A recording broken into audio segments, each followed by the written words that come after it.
Girl,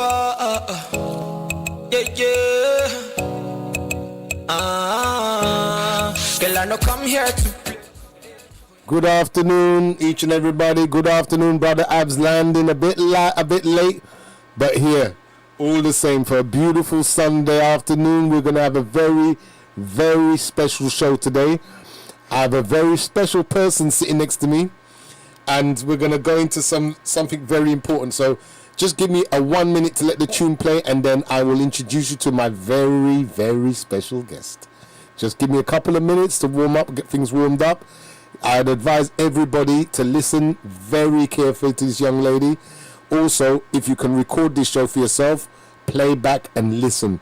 Today, a lot of jewels are going to be given for free, literally. You're going to hear from a great woman, and I would advise anybody who's anybody to listen to a black woman that's doing great things. Or should I really say a melanated empress that is using her powers wisely. I'll speak to you guys in a minute. Let some music play, and you'll hear from me in about 5 minutes.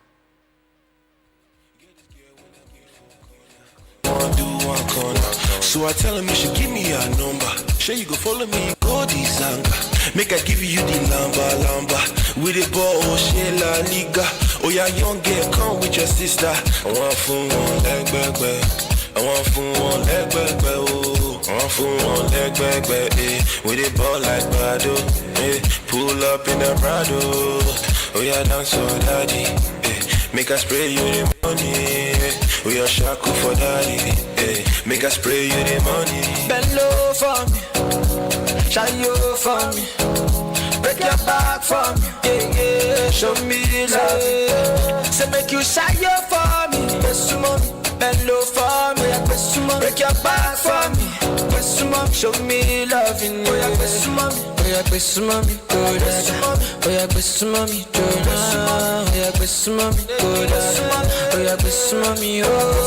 Yeah, just a bit of Wizkid and Burna Boy, just giving you guys a little something just to wake you guys up.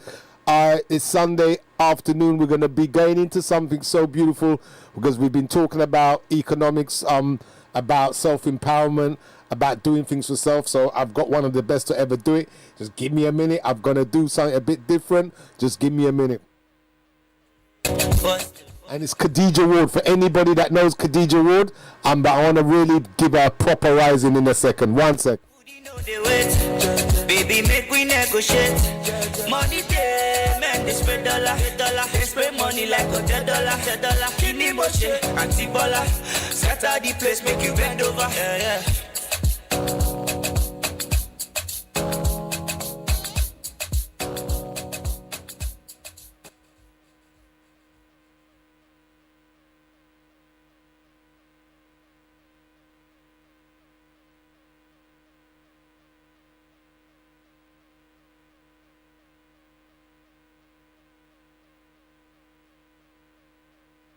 One sec. We're getting into you guys today. Today is a very special day. Today is the one day you're not going to hear much from me. You're going to hear it from very, very important people. And I'm going to start off today's show before I get into the real talk. As you can see from the title, we're going to be talking about our economics. But before I go into it, it's going to be literally like a religion, the way I'm going to do this. Every time we talk about wealth and economics and networking, I'm going to play my money song. I'm going to play a couple of mantras to do with us making cash, and I think you're going to enjoy it, you know, when these guys let me get in. So much videos, yeah. So we're going to go into this mantra. I think everybody knows this mantra. It's been on TikTok doing its rounds. I'm going to play this first, and then I'm going to go into the next one. The next one, after I play this one, I would advise anyone sitting down, get up for the next one, because the next one is the one that we're gonna shake the body to generate the energy that's gonna generate wealth. Straight into this, listen to this one. All debt is paid. Ching, ching, ching goes the money tree. And every time a ching money comes to me, it all flows in so abundantly. From the top, left, right, and abundant me. Wave, wave, wave, I'm a money wave. Money flow, money made. Flowing in and out, plus money saved. Debt, debt, debt, all debt is paid. Ching, ching, ching goes the money tree. And every time it ching money comes to me, It all flows in so abundantly from the top, left, right, and up under me. Wave, wave, wave, I'm a money wave. Money flow, money made. Flowing in and out, plus money saved. Debt, debt, debt, all debt is paid. Ching, ching, ching goes the money tree. And every time it ching, money comes to me. It all flows in so abundantly from the top, left, right, and up under me. Wave, wave, wave, I'm a money wave. Money flow, money made. Flowing in and out, plus money saved. Debt, debt, debt, all debt is paid. Ching.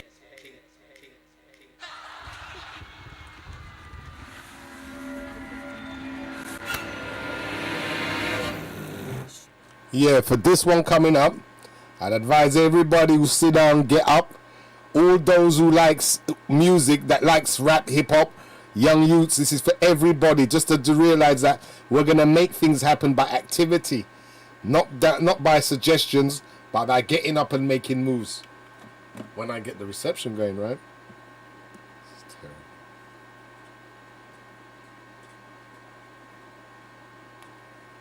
You just give me a couple of minutes for this to load up. Get my mantra coming on. My mantras should be this is what I don't like.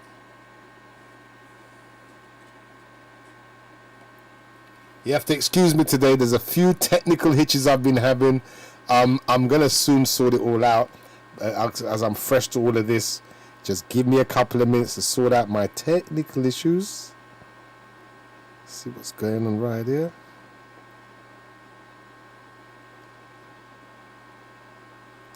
It's unbelievable.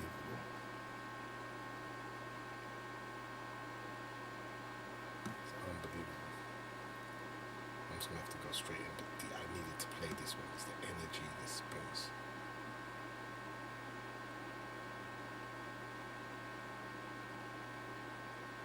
Yeah. Too much silence. I know.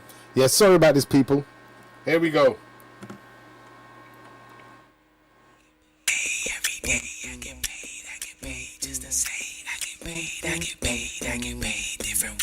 This is a mantra for everybody that's looking to get wealthy, get healthy, get strong. Make your economics come with your health and your strength. Stand up and go and get your riches. Claim your riches.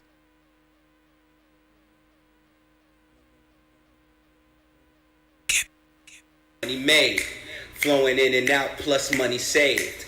Debt, debt, debt, all debt is paid. I get paid just the same. I get paid different ways, bigger wage. I get paid, and you already know it. There's a will, there's a way. Get paid.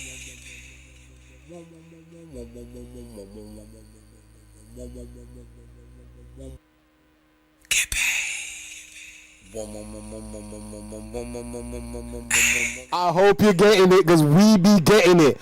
Everybody with health, strength, and energy that knows God love them and make them, we getting paid. And we're going to get it today. We're going to do this by example. Today's mission is a very, very easy one. We're going to be having a big discussion with a woman that has made books, that she actually made forecasts about this economic system, society we're living in, and how we're really going to do our economics. Has actually told us things in advance before they happened. Has been what they call an example to women and young ladies alike. She's actually done fashion now. She's branched into fashion, into animation. Is it animation as well? Well, my film is coming. And a film and a film's coming. Book for the young boys called Dark Boy Boss.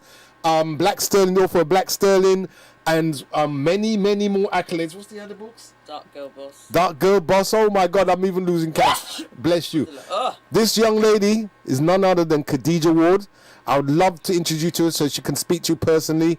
This is the one time I'm not going to say too much. I'm just going to ask just a couple of questions, and I shall let Khadijah first introduce herself. Welcome, Khadijah Ward. This show's called Let's Look Into. We're looking into how to make money, black business, black economics, combining our resources together to generate future wealth, future mutual wealth.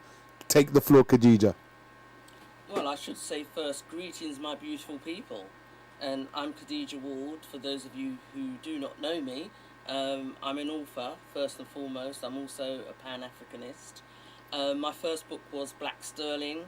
Let me show you Black Sterling. Black Sterling was a groundbreaking book, and it was all about dissecting the white supremacist system, and also showing, telling you how, in different steps, how we can work together to become independent, to become an independent race, Yes. away from the system that we're currently in at the moment. So that was what Black Sterling was about. But my whole being, my whole what I do, what I believe in, is about the black race being great and getting our people back to their greatness, making them understand, believe in their greatness. Yeah. And then everything I do, every book I write, every product or service I produce is all about my people being great and trying to get them back to where our ancestors were taken from. So that's everything that I do. That is my entire being. That's everything I do. So that's my clothing line, Genes of Greatness, my clothing line, my books, my tours to Africa, and everything, every single thing that I do is about my people taking them back to their greatness. So that's just kind of a quick introduction in terms of what I'm about and what I do. Fantastic stuff. It's very good to know. I mean, Khadijah, as we've been speaking for a few years, and in the few years that I've known you, I knew you before you did Dark Boy Boss. Yes. Right?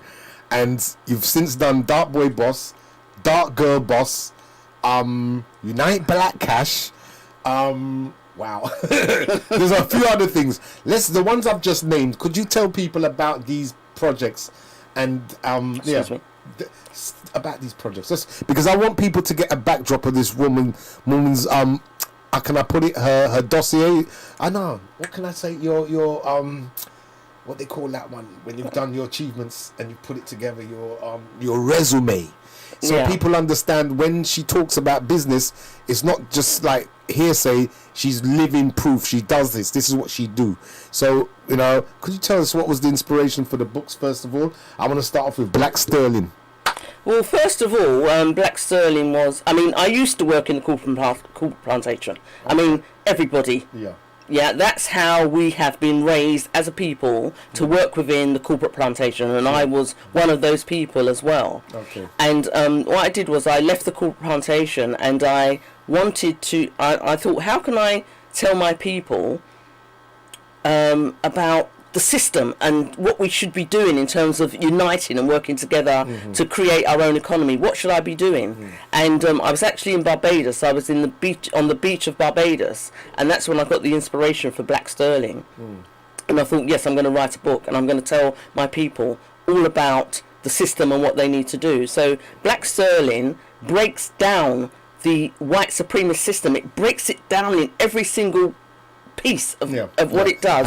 How they set the economy to work. It breaks it down in terms of not just the economy, the whole, the brainwashing and everything. How the entire system is constructed to control us, so that we don't unite, so that we don't work together, so that we don't come together to become a forceful being. The forceful being that we really are. That we are, because they know, the man knows that once we unite, that's it. Yeah. So it's all about keeping that separation, making us as individuals and not working together. That's right. So that was the inspiration for Black Sterling. Fantastic. First of all, and then after that, I had an inspiration for Dark Girl Boss, because I wanted to concentrate on young women and girls in terms of making them love themselves as black empresses, and how could they, how could you get into business, do business. Again, it's about economics. Do business as a black empress, feeling good about yourself. So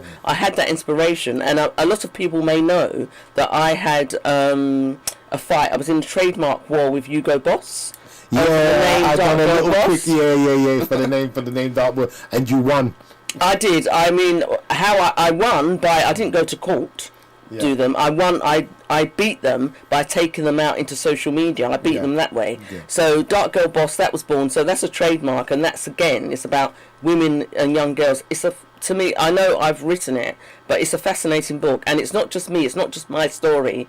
It's a story of about 5 or 6 different empresses that have done well for themselves, and they're just showing how you can, as a black woman, believe in yourself, be an empress, take yourself from the corporate plantation and do good. Yeah, in spite of all the obstacles. Exactly, in spite of all the racism, all the obstacles and everything. So that was Dark Girl Boss, and then, I mean, I'm just doing it very briefly, and then there was Dark Boy Boss, and that was for the young boys. That was for our boys, our young kings, because I feel that the young boys, the black man is the main target as well within the system to destroy. Because once you take the man, the father out of the equation, then you don't have a family. So for me, that was Dark Boy Boss was trying to inspire young people. So that was a book. It had affirmations in it, beautiful, illustrations of colour, colourful illustrations, talking about how great we are, showing about how we've invented different things. So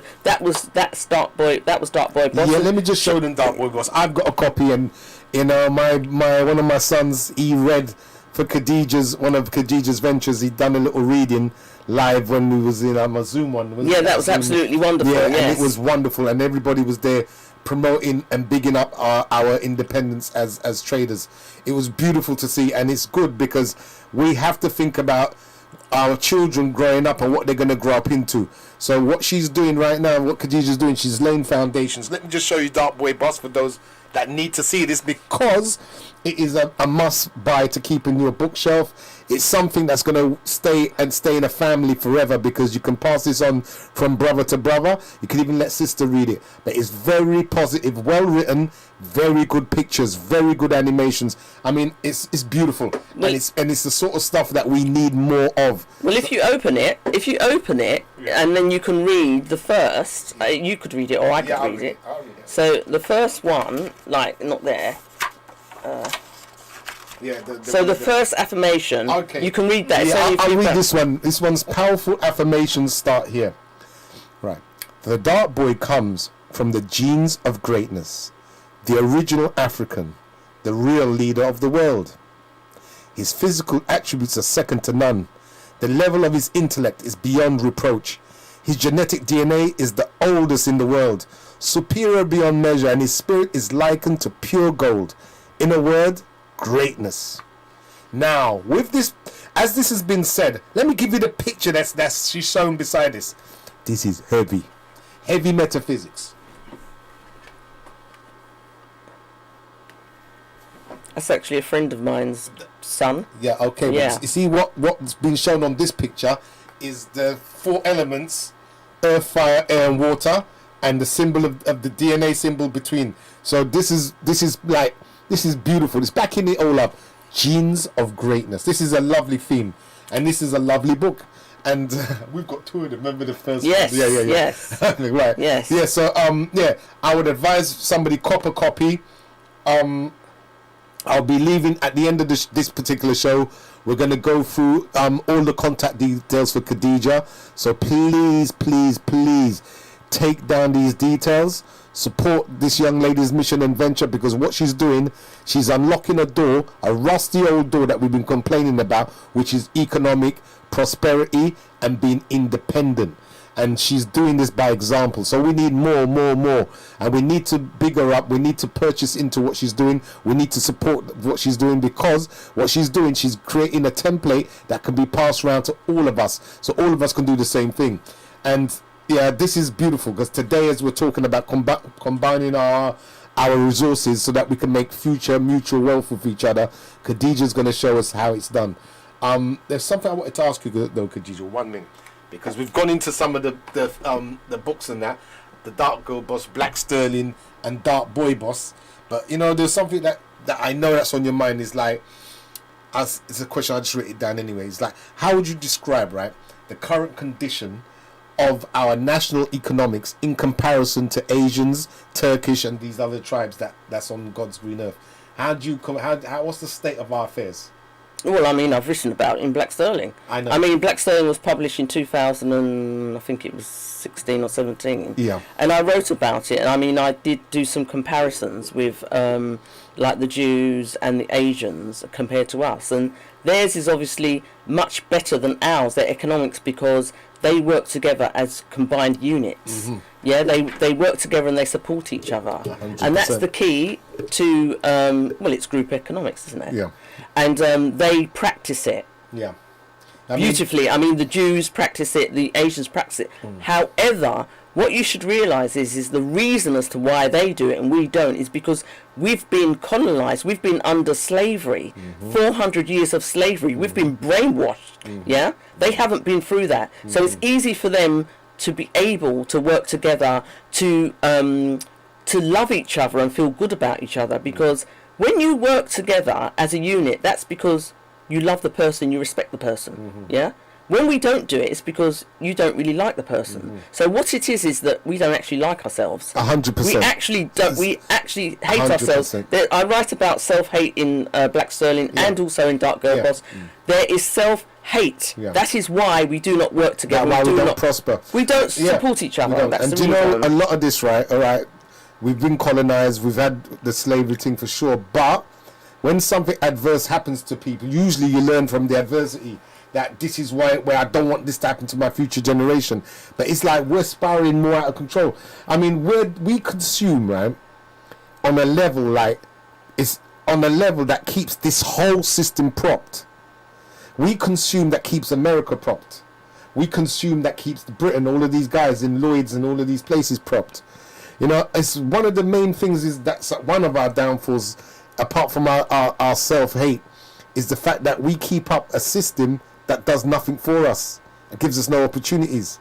So what do you reckon? How do we get around that? What do you reckon is the remedy? Well, first of all, I should say that I think it happened maybe in the 50s that I think in America there was a project, I've forgotten the name of the project now, I've actually written about it, that talks about how to extract money from the black community. Right. So they came up with a whole program how to get our money, how to make us spend money and buy their products. That's right. Not buying to us. So there's a whole kind of program to make us how to spend and just spend. But when you're spending, there is no kind of end result. There's no generational wealth created. None whatsoever. With that spending. That's right. So that is part of the problem with us, how we've been, brainwashed to do that. With the wrong habits. And we think we're being smart by doing it. But some of us, I used to be one of those ones that be like, oh, the Indian guy's cheaper than my black brother down the road. But, that Asian guy's not going to employ one of my family.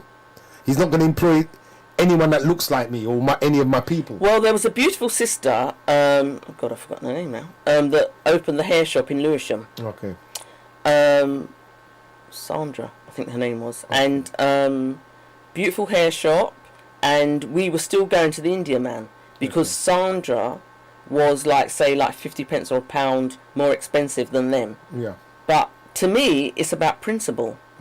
You don't go and give those people your money, particularly as those people don't even like you. 100%. So you don't give them your money. You go, it's 50 pence, it's a pound. Yeah. You go through principle and you help build up that business. That's what you do. She had to close one of her businesses. I think she had one in Peckham and she had one in Lewisham. She closed one of them because people weren't supporting. So she had to close it down. But we don't. Again, it's the brainwashing, why we don't spend with each other, why we don't support each other, the non-spending with each other, and the lack of unity in terms of building business together is the major problem that we have. But, I mean, what we have to look at is, for example, if you look at how you really have to stop and think about how you're treated within the system. That's what you have to do. You have to think about it. The way the system works is that you don't think. All you do is you just plod on every day. You go to your 9 to 5. You carry on doing what you're doing. You're watching your Netflix. You're doing whatever you're doing without thinking about what you're doing, without thinking what the system does to you. But what we have to do is we have to actually stop and think what it does. And for me, one of the first things is we have to think about how we're being killed.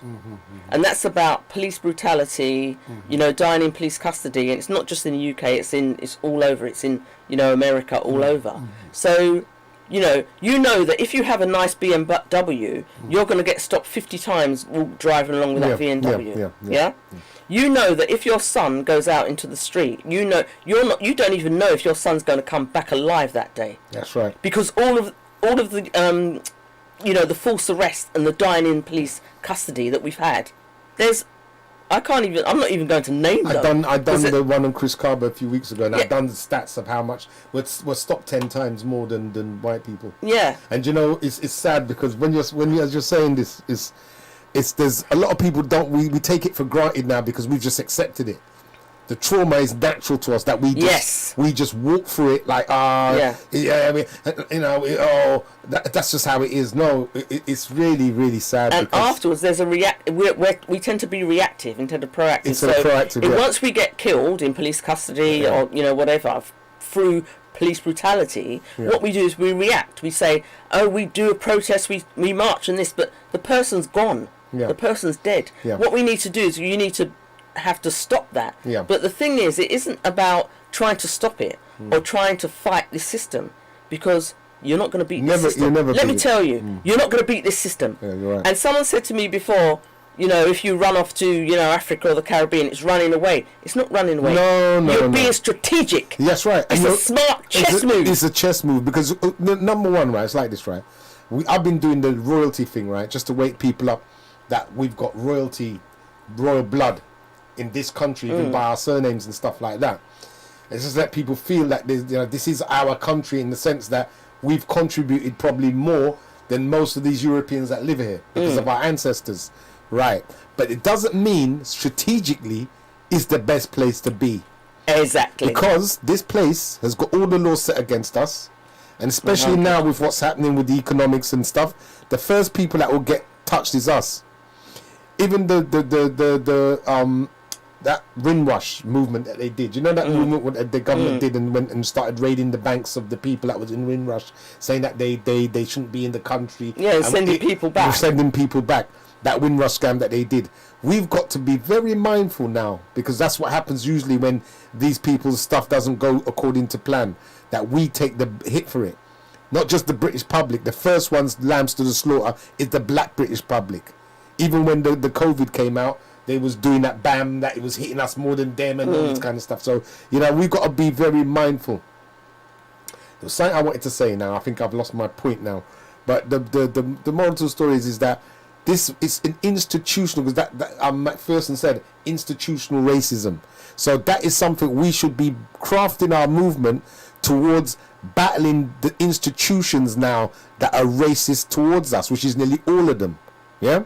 Now, us as men, right, I don't think we're moving strong enough to secure our family against all of this. And on the way, as I was saying to you, right, one of the remedies I see is that, and I'm not going to throw it on women's back to do this, because I would more than put 1,000,000,000% behind to help. But I think we need a women's organisation on par with the way Winnie did in South Africa, because a lot of people thought Nelson was the freedom fighter, and he wasn't. It was Winnie. And this is very important to remember. He got all the accolades for it because he wasn't really that threatening.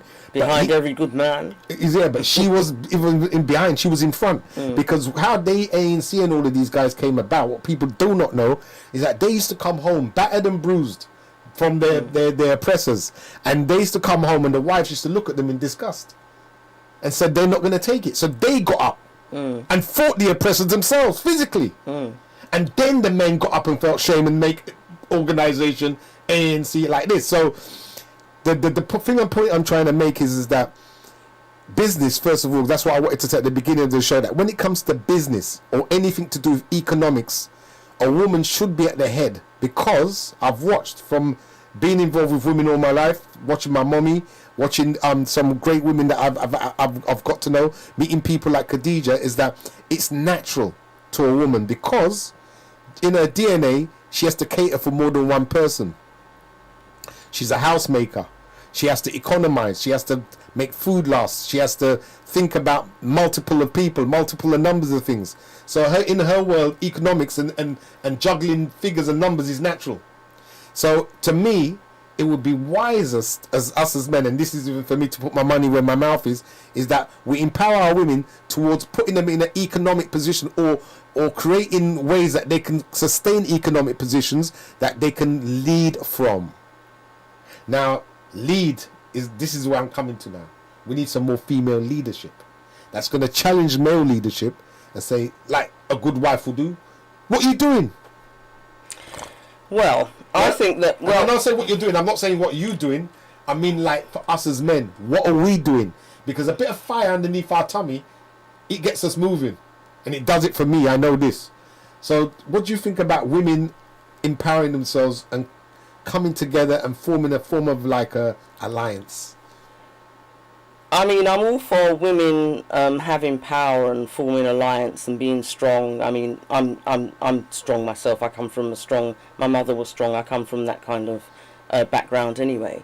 But what I don't want is women to take on board the feminism construct of what's come from white supremacy. Yeah. Because then what you do, you have the women battling against men, thinking I can be a man or I can do what men do, and then it becomes a competition and you don't work together. No, a man is a man. A man has his power.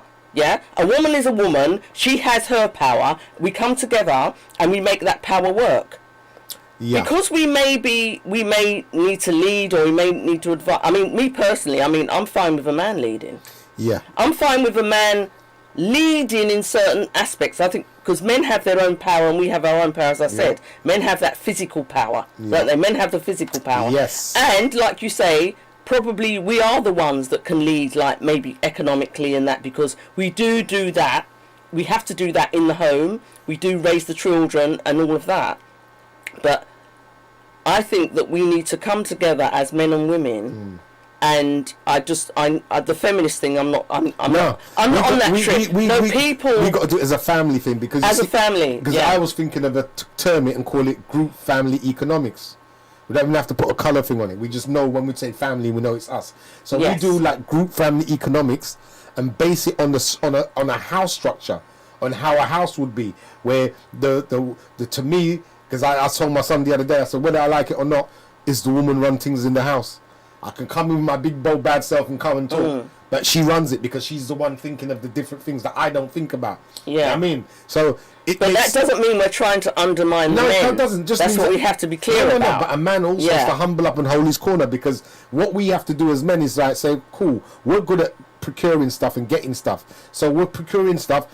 Our woman is the house maker, you know? So we're making that economical house, yeah? Yeah. So we need, more women, I believe, like you, in groups. You understand me? Because wherever a woman is, we follow straight. You understand me? And the condition that we're under, that we're to me, like the reactive culture of men in this system would change greatly if we had more empowered women that was doing things economically, making plans, making moves, and making certain wishes. Yeah, but we have to realise that we're not doing them. We as women, we're doing it, but we're not doing it just to be on our own. We have to do it. We have to realise that we need to do it with men and do it as a family. Hence, because what you have to realise is that the white man, and I have to say the white man because the white man is the one that's created the system that we live under. So I have to say that we have to realise that they understand what works, so they know how to destroy certain things within us so that we don't work, so that we don't come together. And they actually destroyed the family structure. Yeah, they've done it with the welfare system. And I mean, this is because even Miss Madam at home, she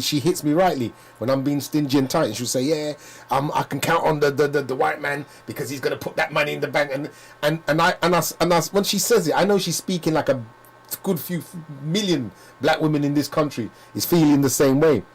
We as men need to set up our structure, get it more right, where we empower, as I said, empower every woman to become business minded and to become like as I said, the house owners of the business, because that's why I'm pushing for women.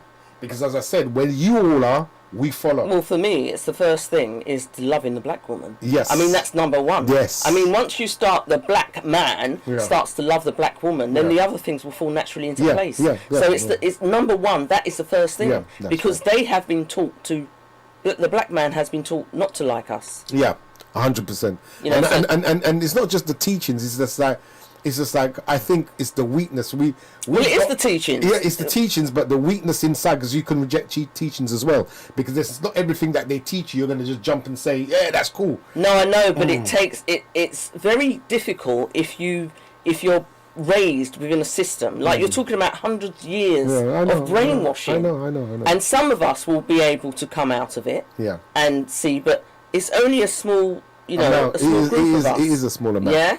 It is a thing that is like the older guard to myself, the years above me. A lot of them are broken.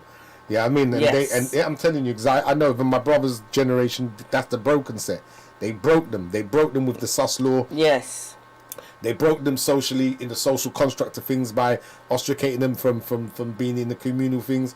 They've forced. They broke them with crack. They broke them, put them in prisons. They've removed the black man from the home, and they've done it by putting them in prisons and in the madhouses and madhouses. They've done all of that. So dragging them up. So now it's about repair. But for me, I always think to myself, imagine a world where you walked along the street, for example, and you didn't get stopped by the police because you're black. Sorry, you didn't get stopped by the police because you're black. You're walking along, and you know that you're not going to be a problem, because the people that are running things are the same colour as you. The people that are in control are the same colour as you. That's, for me, that's the first thing. Yeah. Racism.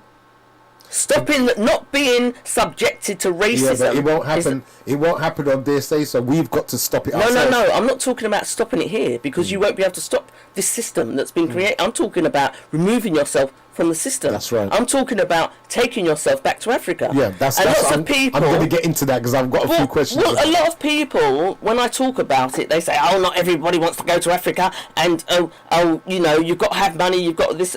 There was a woman from here, from UK, who went to Sierra Leone, and she started a business selling ice. Yeah. Hello. And she's making money. I mean, we're lucky because we from the West have many ideas from here that we can make happen over there. Yes. And those of us that's been business bred, like me and Khadijah, that's got some form of business experience, we could go over there and capitalize from whatever's there, resources over there to down here. Because a lot of us keep thinking in terms of capitalizing from our people. We don't have to. Good business strategy, strategic business, is targeting who your victims are, who you want to hit, who your demographic is. So, for example, we've had the Europeans make a whole system off of what they made from us. They catered to what we was using, what we wanted, and different things, and suggested things that was good for us, and we bought it. We can make money by looking at the European market and giving them what they consume back. We have the technology and the mind for this, and this is one of the directions I think in business we should start thinking about, as opposed to the tried and tested ways. We should be looking at what they consume. Well, just like the Chinese have done, because that's how the Chinese won their revolution. You know what I mean? They looked at what the whole globe consumed and supplied it. Yes. And we've got to start thinking like this. You know what I mean? We just keep thinking in terms of, right, when I make something, I'm only just going to make it for the black community. No. Because money don't have colour. You make it for everybody for consuming, because it means that your money, your revenue is going to come back quicker. You can make certain niche markets for your community, yes, because you're going to have to be in touch with your community to make money. But like all of these artists, like Kanye West makes his money from a lot of Europeans. It's not the black community that make him rich, There's a lot of these white people. So we've got to start thinking like a Kanye. You know what I mean? But not do crazy stuff like him, but in business terminology, like this. But also, I think that what we don't realise is that we need to take our money out of this economy. 100%. And that one I'm fully agreeing with. What they're doing, this is what you have to understand, is the system is getting rich from us. Yes. And that's to do with when you pay your income tax Yeah. and all this and whatever. You know, whatever you're buying here, Yeah. it's helping them. But if you was to take that money that you had Yeah. and then you put it in, say you put it in Africa. Oh, sorry. So, okay. Am I right now? Yeah. Okay, so, for example, if you took your money out of if every single black person, for example, in the UK, were to take their money from out of this system, it would collapse. 100%. Yeah, 100%. So that is why that they're trying to keep us here, because they actually need our money. 100%. But if we were to take our money, and I think that once you go to Africa, I'm going to use Africa because for me that's where I've been and that's where my future is. Once you go to Africa, you start thinking differently as well. 100%. So you actually need to remove yourself and your money from this system. From the whole system. From the whole system. That's what you need to do. Remembering, right? Because I'm going to go into this Africa thing in a minute. Because I'm going to go quite a bit into it. Because I know we both got mutual things, loves for this. But let's now be objective, right? And think of those that can't quite grasp the Africa thing yet. Yeah. Right? But they've got disposable income or money just sitting in the bank and they need to invest it. Yes. Now, why don't we, because we can entice people as well, remember this, and what we can do is that we can get people to be successful and trade in here, in this country, amongst each other, whilst we're still here. Yeah. You understand me? And then show them what we're doing back home. You understand me? So this is why I was saying about the things I'm gonna be talking about it consistently throughout the time I'm here, is woman, because I see what's going on now. They've used the woman to go against us and try and break us. It's we now as men empower our women towards business. Yeah, even if we don't want to do the business, the woman do the business because she'll do it great. You understand me? And that's just factual. I know this. Because even the time I see my Miss Madam with her dough, how she makes her money stretching the things she does, I'm like, wow. And she's like, Miss, she can spend. But she really does do good accounting. And I've said to myself, right, you know, if I was to really put my dough in her hands, we might do quite well. But I ain't told her this, but now she's going to hear it. Well, I just think that we need. Sorry for cutting you, but what we need, right? We need to see more women like you. That's the moral to the story. We need to see more women thinking like independently, that how they're going to be economically independent whilst working with their other halves to make that become a reality, so that man is strong, woman strong. Well, what I'm doing at the moment, I don't have another half at the moment. Don't worry, my children are grown up, but so at the moment, what I do is like I have my whole brand, my Genes of Greatness brand. So I have my books and I have all that, and I make money from the people here, like our people in the UK. Okay. So I make that money, but that money that I make, that gets taken back. Yep. That gets taken to Africa to do something. 100%, and that's the best. So that's what I'm doing. Yeah, and we was talking about this on the show. Like, Africa is what they call an emergent economy, which means that it's soon going to be the place to be. It's growing, and its growth is not going to stop for. Yeah, but the diaspora, we have to do it before the Europeans. They're trying to recolonize Africa now. Yes, they're doing it now. Yeah, so we need to act now. That's right. Before it's too late. Before it's too late. Yeah. So that's one aspect. The reason why I said about the other people that can't grasp it yet, we want to get them on board. But the way we're going to get them on board is by showing them ventures we do in here. And then linking it to what's going on over there. So we can even do like because I was saying, you know, to my missus, was sitting down discussing how would we get people that's not, you know, that has no intention of going abroad. I said, well, maybe you know, like what you're doing for your holidays to Sierra Leone, which I would like you to explain in a second, because in fact this is the perfect time to explain it, is to get people involved by making it a trip, a trip for your future. So for example, you might do even like a boat trip and tell some of the elders, come and have a look of somewhere you could possibly retire in, you know, like this. And all of a sudden now, that trip isn't just a trip to go to Africa, it's a trip for your life, you know. And at this point now, I think it's just the exact right time for Khadijah to tell us about her trips to Sierra Leone. Okay, thank you. Well, I created like the tour company I've got all different companies. As I said, I do all different things, and it's all about the greatness of my people and trying to make my people realise how great they are. And once they do, then they'll go back to where we were taken from, and then they'll start building the economy there. They'll have a better life, and that life will be spiritually better, mentally better. You know, everything, every aspect of your life will be better once you're back to where you originate from. So it's Genes of Greatness tours. And it's tours to Sierra Leone, but it isn't about, oh, come on, let's go on a holiday and get some sun. It's not about that. This is about your future. That's right. Showing you, number one, where you were taken from and where you really belong, and how you can make a life. So easily you can make a life. I mean, I went to Sierra Leone. I first went in 2019 to Sierra Leone. I actually fell in love with it. It's beautiful. It's beautiful. It's majestic. You know, the mountains, the waterfalls. It's absolutely beautiful, and it's vast. It's massive. It's a massive country. And you know, I don't even have to say the people are beautiful, because we are, as African people, we're beautiful. You know, we are. But I just went, and I'm just going to tell you a couple of things about myself. Really, what happened? I felt my body changing when I first went. It's so crazy. Like, internally, I felt my body changing. Because you're eating good food, drinking good juice. You've got Oh my natural God. sun, natural UVs, not the made up stuff we got over here that has to battle for all the impurities of the sky before it gets to your skin. You're in a very good spot. 100%. And also, as I tell people, this is quite funny, my eyelashes grew. Have you ever heard of eyelashes growing? Easily.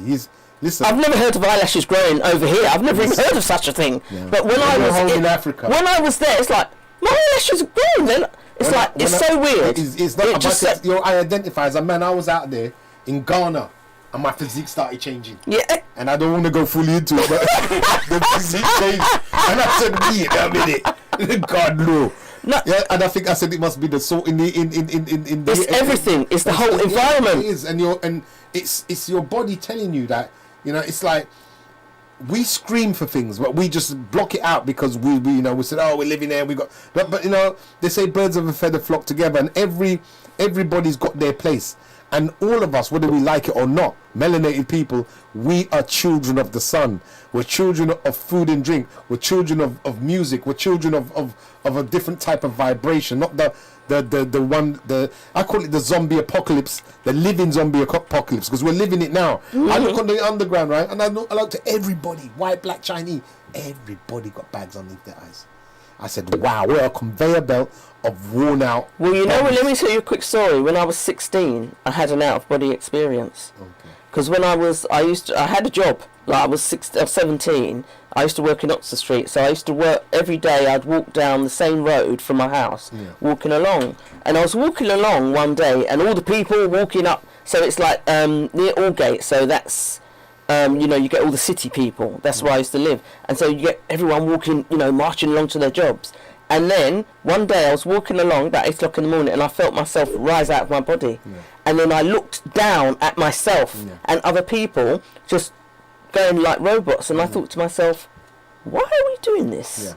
What's this all about? And I was only 17. That's your but the thing is, it was calling me, but I wasn't wise enough to act upon it. Yeah, but it doesn't matter. The seed was already sown. Yeah, because there's a lot of people that's had similar experiences but won't even locate it to that. Yeah, you understand me? Yeah, even like it's like now I'm starting to see more mystical things happen to me. A lot of mystical things happening. It's because now I'm feeling the it's clearer, the mission. It's getting clearer, and things that's got to be done. Especially with all of the things happening around us, it's making it even easier. And isn't it a great feeling? Yeah. It's an absolutely because you have a drive, wondrous feeling. You have a mission that you know is not impossible to accomplish. It has to be accomplished. Yes. And it's something that is only plus. This was that the European one, the winner chicken dinner. They're one of those ones. It's one of those. It's all win. It's a win-win-win. I can't stop what I'm doing even if I wanted to. No, because it's chosen you. I've chosen. Yeah, you've been chosen. I can't stop. No, you can't because what it is this, right?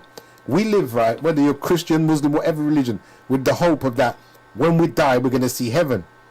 But unbeknownst to us, That, yeah, maybe that might be correct and true, but we're still living on Earth, and Earth is beautiful. Earth is heaven. Now, how are you going to enjoy heaven when you're living in hell, and the hell is self-made? Because now we're free. We've got thought. We know what it is. We've been given technology that shows us all the different aspects of things, how people live in different countries, how things are in different countries. The myths have been broken now. Why do we choose to live like this? Now, a lot of people don't realize when that CBDC comes in, the central bank global currency comes in, there's going to be a lot of people penniless. And that's something we'll go as I'll try and bring that in the next few weeks, why people will be going penniless, because I just gave you a brief talk about that. I didn't go into the full ramifications and implications for everyone that stored their wealth within this system, because this new changeover, the reset that you're aware about, the reset, this global reset is basically to make the rich take your money and control you via your own money. Yeah, you ever hear such a thing? So now what you've got to realize is you're already at a disadvantage in a system that is institutionally racist. People that's been there for years have seen the Windrush thing. Should have showed a lot of the older generations over 60 why they shouldn't be banking over here. Now, what they have to understand is, what preparations are you making? Are you going to sit here and let your money mount up into nothing? Or are you going to sit here and wait for them to say they ain't got no pension for you? You know, because this is what's going to happen. Because they're starting to talk about pension funds getting cut and all this kind of stuff. So we've got to look at it. The system is about to shut down. Who is going to? It's like being in a business that is about to bankrupt. Well, are you going to stay and lose everything in the business, or are you going to take your money whilst you can and actually do something with it that will breathe life into future? And in business, they teach us is that if something's dying, a business is dying, you cut your losses, take your money and invest in something that's going to win. So what going to win is an emerging economy, which is Africa, right at this moment. 100%. 100%. But also, I think that what people have to remember is that the control that the banking system has upon you. So if you look at the 1921 banking collapse, when in America, when people couldn't get their money from the bank, they was banging on the door. Some people even shot themselves because they lost all of their money. But this is people controlling your money. You put your money in, and even then, I remember years ago when I used to bank with the Abbey National, it's like I wanted to draw out $2,000, and they went, "Oh, you have to give us notice if you want to draw out $2,000." But I'm like, well, it's my money. But you know, they're telling me. That I can only draw out when I've got to give you notice to take my own money. So, but that's control. So you have to understand it's control. They control you. You can't have your money in these systems.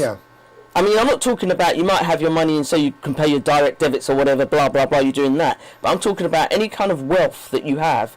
You don't keep it in these banks, in these systems. No, in the you system. don't, because these guys, I mean, if you look at how all of the money's been done, it's basically like, it's like money laundering. You understand me? And what they've done, they've laundered all of that stolen money. They stole basically it's our people's money, our wealth. They've laundered our money. They've realized now that we're waking up. We understand what they're doing, so they're not making as much money as before. So now, rather than confront us and deal with reparations and deal with everything, they'd rather shut the system down, put everybody into bondage, and basically just use you as slaves, as chattel slaves. Well, I remember when I was only about 18 and I was banking, it was actually with Lloyd's Bank.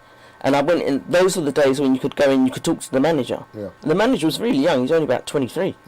And we sat across the desk from each other and he's talking, he's saying, oh yeah, he said, we use your money, we need your money. He said, at night, the money that you pay in, like everybody pay, he goes, we go and gamble it. He said, we gamble your money. That's right. We gamble. That's when I first understood about how the banking system worked. He said, we gamble your money, but he goes, and then we put it back. After we've made the money, we do all of that. They put the money back. No, they use it to make more money by gambling, by doing whatever, you know. A lot of them invest in wars. Even like the wars with going on with Ukraine and that, a lot of money will be in the war investment. Now, what you got to remember, just you know, just without being pessimistic, just say, for example, Putin does let off a bomb and blows up there. Everything you have invested in this system has gone in that second. everything. So somebody might have worked 30, 40 years, saved up all their God bless money, and they've lost everything. Now, so hindsight to tell you is that you've got to find somewhere that's not from here.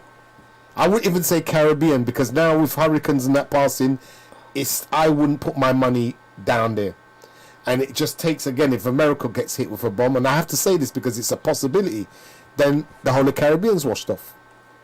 Yeah, the only place that is safe and secure at this moment is Africa. And people can say, oh yeah, you wouldn't just, it's because that's what you, no, this is just factual. And look, just, yeah, you have land, I mean the resources, I mean come on now. Yeah, and I mean you have the land, number one, you buy the land, you own the land. Yes, right. So you buy it, because I mean when we buy houses over here, we don't actually buy the land. We think we do, we don't. No, we don't buy you don't own it. nothing. But yeah, so we own the land, and not only that, you have all of the other resources. You have the diamond mines, you have the gold mines, you have all those things that you can invest in. Yeah, easily. So you can invest in it's all on your that. doorstep. But look, the other day, right, Zimbabwe had problems, right, the economics. Remember, their money was getting printed at such a rate that it was totally worthless just before Mugabe left. When he left, it got worse.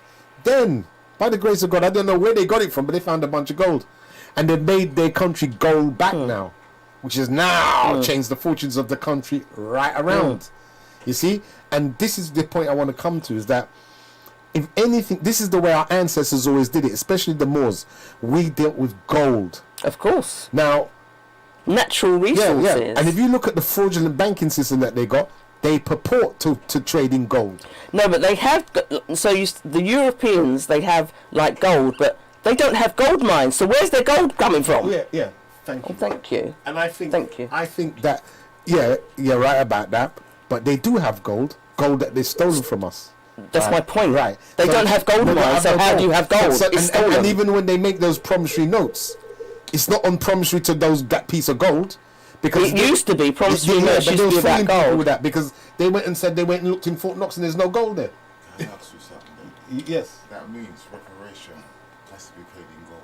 Yes. Because if it's paid in currency and then this 50, it's not got no use. It's got nothing. The only person you can spend it with is them. That's right. Yes. It has to be in gold. It has to be in gold. Yeah. And that's the way you're going to mess it up. Because gold is universal. Right. And also, that's the point. Now, as he said this, as Rasmus said this is what I'm trying to come into now.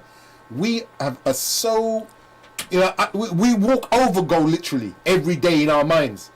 We can get gold now. This is one of the ways we can beat them, and I'm going to push for this. We can buy gold bar communally. Yeah, I've said that in Black Sterling. We're going to do all it. of that. No. But we're going to do it by example though, because if we have a standard set up, it only takes about a group of 10 people buy some gold. You can start thinking of having a bank. This is how you can make currency. Yeah, but we don't. However, the problem is trust. Yes, it is. We don't trust each other. That's right. So it's hard to do. So what you need to do is you need to find mutual people that trust each other. Yeah, and we that are willing. No, we'll do this because you know what it is, Khadijah. We've reached to a point now where we have to.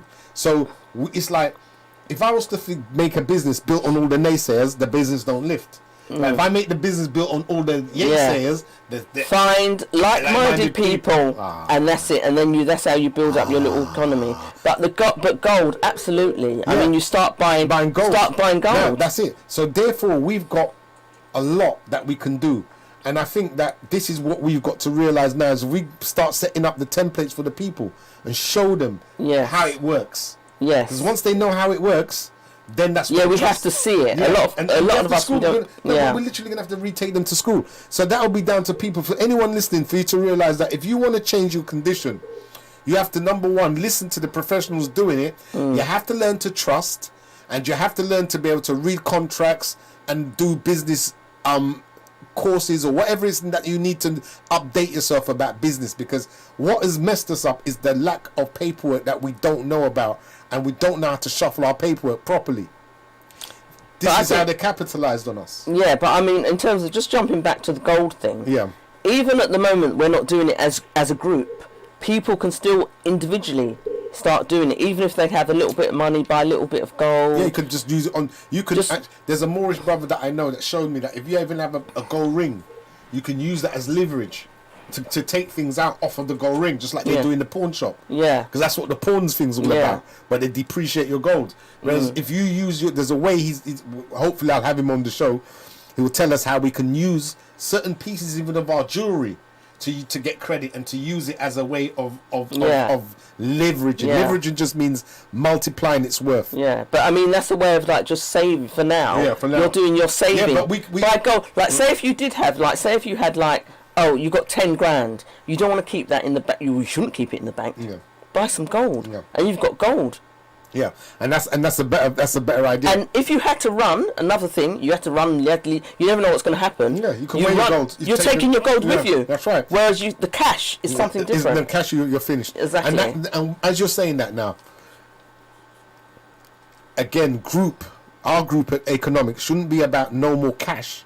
It should only be to do with minerals and resources. 100%. You understand? 100%. So I think this is me. We talk after the show about this. But this is what we need to be doing, because I think if everybody realizes now, they start getting ready to make their future and make it gold, because all of Africa is going to be soon a gold-based country where all transactions will be in gold.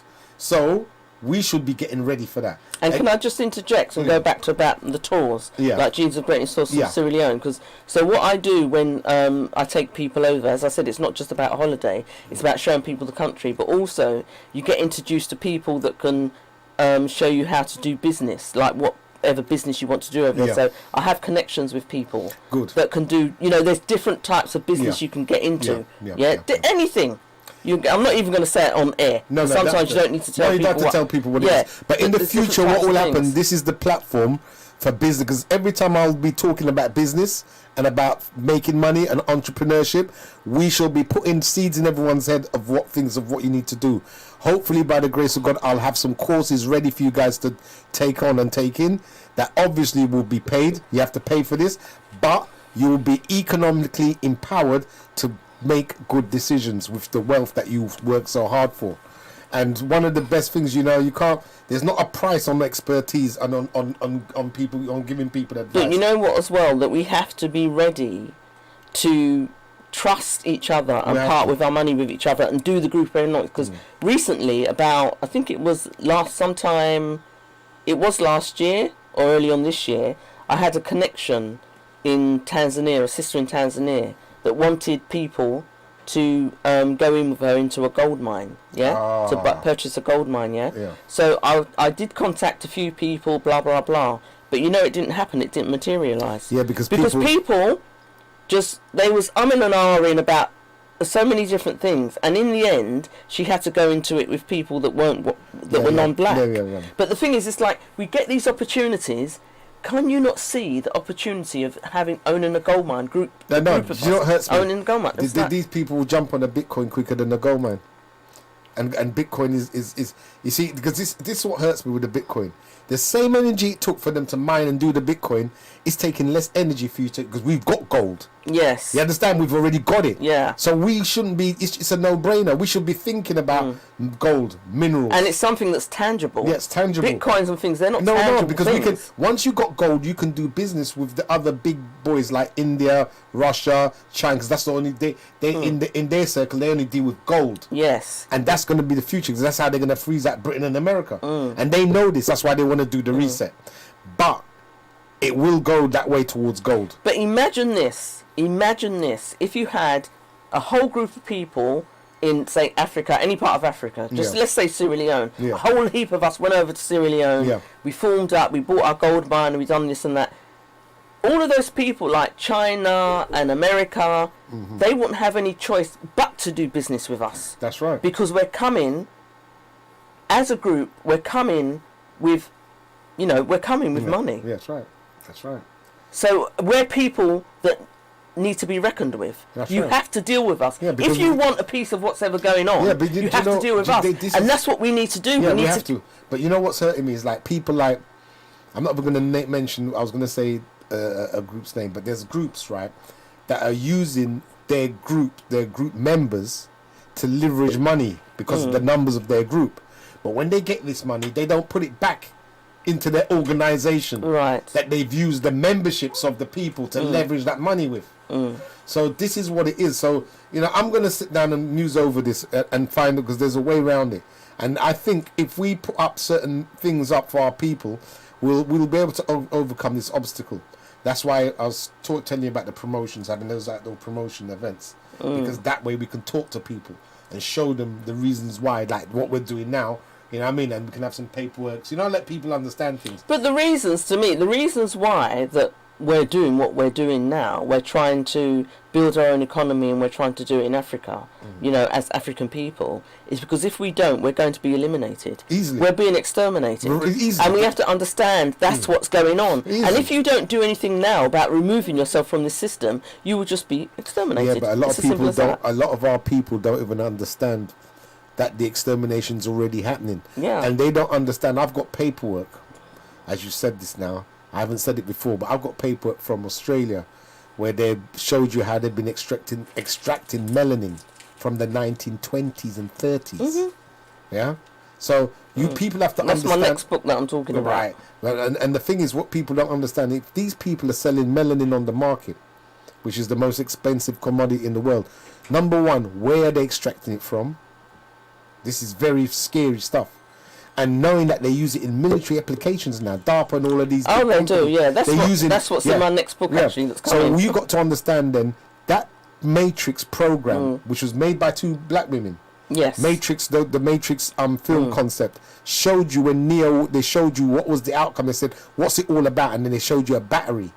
That's us. Yes. They see us as batteries. Yes. Yes. Right. And because they're the next level of, they're doing gene manipulation, and they've worked out they don't need to have physical human beings to make more, then, you know, the well, they've been studying us, and they've been extracting from us for a long time. Yeah, I mean, all CERN, the CERN laboratory is also the same. I remember someone told me when I was only 19 when I had my first son, and I remember a woman telling me, she said, don't let them put a needle in your back. I wouldn't have done anyway, because I'd have been so scared of that. It's called the epidural. The epidural, yeah. She said because what they're extracting, extracting DNA. Cells, they're extracting. So they've been doing that for years. They've been doing all of this. Because what it is this, right? Whether we, you know, and this is all part and parcel, because when we're talking about economics and anything to do with our people, we have to go historically, we have to go psychologically, but it is socially. all about economics, isn't it? Yeah, it is. That's what it is. That's the key. That's what it is. It's about Because controlling and money being. Yeah, well, they've stolen our ID, number one, right? That's a social move they've done there, right? They nicked our ID. They nicked all the land that came with our ID for who we are and who our people are. Yes, but my point is that the reason for all of this is economical. It's all economical because it's control, power. That's right. it. That's what you have to understand. And they took our power through paperwork, through the sleight of hand of paperwork. Now, what we have to do to get back our power is adjust our paperwork, and we have to. And by looking at their paperwork and understanding where they do all the pitfalls that they put in, we counteract it, as we can easily do, because naturally that's natural to us. And what we've got to do is start looking at how we're going to become a more paperwork orientated people as well, so we do know we're in control of our affairs. Because even down to the cashless society coming through, as I was saying before, a lot of brothers got mums and dads, a lot of older generation, they haven't even got a banking app. When they start move towards cashless, a lot of people's going to lose a lot of money. And a lot of our ancestors, a lot of our elders has got houses, properties, this, that and the third that the government just takes. You know, so we need people to be well aware of the changes that needs to come from themselves and for the sake of their family, because, you know, it's wrong. Yeah, to not have your family updated with what's going on in society. Even during COVID, right? When I was doing all my transactions on my app, I was seeing big older people queuing up sometimes in the cold just to go to the bank to do a transaction they could have done in their house, in the warmth of their house, or one of the family could have done it. And I'm just like, it's really bad, you know, because the way they can swindle these people is just unreal. And we've got to do something about it. So that's all in the pipeline. Yeah, I mean, we've got to basically reschool people about empowering themselves by taking care of their immediate duties. You understand me? Which we're not doing, because we go 9 to 5, come back. I'm lucky because I have to file tax papers for whoever being self-employed. But a lot of people just go 9 to 5, come back, and that's it. That's it. That is their existence. That's the bane of their existence. Yeah, and that's not it, because in the background, paperwork's getting shuffled with your name on it. You need to know what your name's doing as well. You understand me? You need to know the value of your name and how they use your name to leverage to get money. They claim off your name, which is something when I hit the Moorish, because I'm going to go into Moorish studies soon. As soon as I hit the Moorish situation, then I'm going to talk about paperwork. But I think again, it's about the supporting. We need to start with the supporting. I mean, as I said, I've written about all of this, and I just keep talking about the same thing. I know. It's like a broken record. It is. I know. But, it's about supporting. I mean, I'm even going to go in, like, because I've got my brand, Jeans of Greatness, and now I make like hoodies. I've got tops and t-shirts and all the rest of it. But people don't really buy. They'd prefer to go and buy something that has the tick on it. But look at who's making that. I think that's what you have to, it has to be your purchasing power has to be principled. It has to be. And I'm not saying that I don't buy Nike or do anything like that. I'm not saying I don't buy it, but I would, if I had a choice, I would choose my person first over the Nike. You have to, but you know what it is? I think we haven't shut one chapter to open the new chapter. So the old chapter is our old purchasing habits. Yes. So we have to do a list of all the companies that are not serving us and has never served us. Yes. And shut them down. As soon as we shut down one, we replace it with another. We shut down another, we replace it with another. We like this. But how you shut them down is not by spending with them. It's just simple. It's that simple. But we have to get. You see what it is this, right? We're almost the sheep that has to be led. So what we have to do is generate energy to the public listeners and people that say that they're doers and they want to change.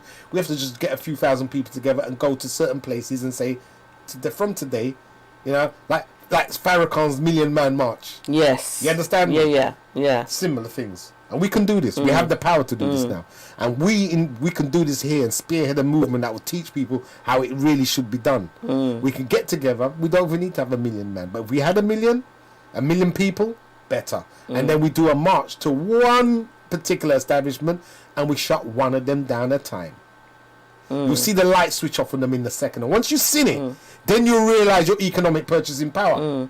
But the thing is, you don't even have to march to shut them down. You can do it online. You just don't buy from them. And you just don't buy from them. And you choose, say, for example, you chose one of your black organisations to take that money from them and then give it to those ones. And you'll see... the difference. But we need people to participate, and we need people to show that they participate. Yes. And we need the reaction of people. Like, for example, this is a live show. Yeah, we've got the phone number. How many listeners do you have on there at the moment? I don't even know. They'll tell you that, but I ain't got much. But the thing is that it's a live show. People are listening. You could ring up. You can participate. You don't have to agree with anything I've said, but you can participate. Say something. It's a communal radio station. We need more people to not just be like witnesses or just sitting there just watching. You have to be a participator.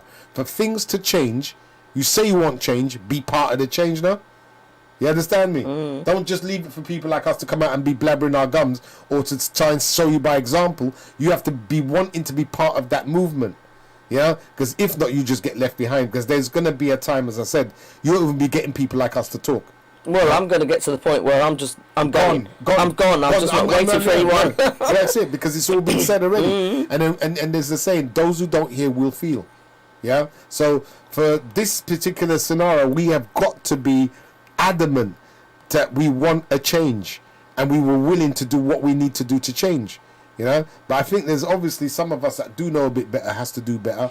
I think like we do need to have like a form of like leadership that's going to outline all the different aspects of how we're going to make that change from being consumers to being consumers of European products and establishments that don't serve us, towards buying the things that our people make that will keep our own people employed, that will even have our children getting employed. You know what I mean? It makes more sense. Well, what we have to realise is as well that we don't want to...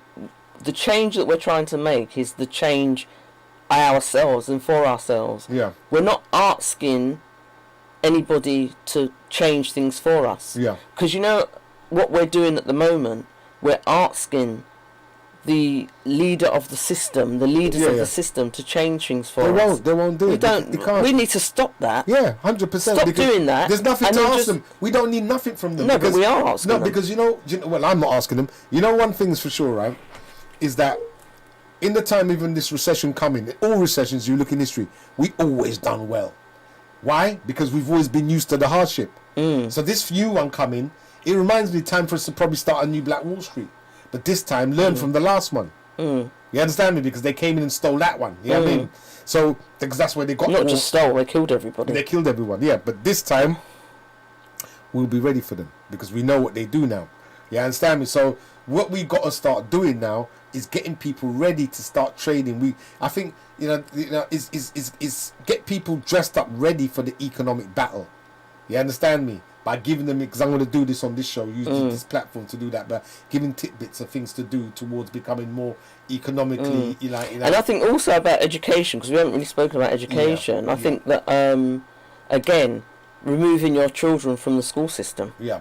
People are scared to do that. Yeah, I know, because some people are just too lazy to want to make the change. Yeah. And if you're not going to get up and take them out of that schooling, who's using their name, their children's name, to leverage money, to keep up an institution that is going to speak bad on your ancestors, teach you to hate yourself, and teach them how to work within the system to make money for them. To send their children to university and school. Exactly. We've got to stop all of that.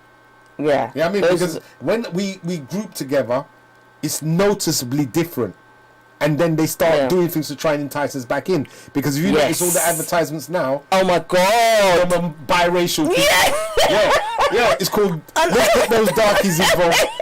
We're suffering now. We need your help. I just find it so... I'm laughing, I'm thinking, really? Yeah, but then those black people now that's going into this, or melanated people that's doing these roles, feel wanted. Oh, they need us now. What they're doing... We're included now. Included into what? They're pacifying us. Yes. So it's like, they've put us in some adverts, and it's like, see, we are included. Why don't, Yeah, but included into what? But into the white superiority system. Exactly. That doesn't still won't cater for you. That still kills you young. That still stops and searches people like you. Exactly. And so, people, as I said, affirmative action brings changes. We need to first make a stance to say we do not... If we start off with what we do not want, it will lead us to what we want. You understand me? So, for example, we've got to talk about how are we going to shut down these places that are not helping us. Well, there's... One example is, if I use again, going back to education, and this is about hairstyles in schools. Whatever, your child wasn't, they got expelled because they wasn't allowed to have locks or do whatever. Yeah. Why am I still hearing about that nonsense? Yeah, because these people... Just take the kid out of the school. Out of the school, but you see, these people that send them to the school... Take the child out of the school, we don't care! But these people that send their child to suffer this indignity, they need a smack. Because you're going to tell me, you already know what the thing is. Exactly. You're sending your child to face it. Do something that you're not even willing to face. And then wondering why the child don't respect you and then you're going on social media and this and that. My child was this because they had this and that. And so, whatever. Like take them these out. guys, it's stupid because another thing which I really don't like, and we play victim too much. It's like we go to that restaurant that's racist. Oh my God, look at the way they talk to me. And oh God, get out of it. Well, black people got me. Get out of it. Listen. I'm not going in a place like that anymore. Well, you know what? Talking about even if they smile with me, know he's round the back probably spitting in my food.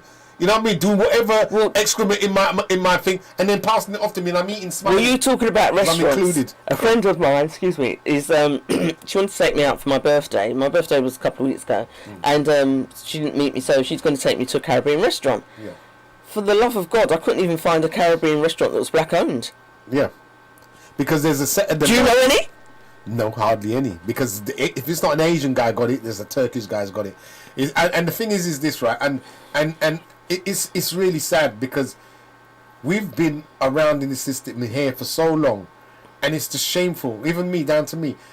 You know, we should have done more with our time. We should have done more with our time, more with our money.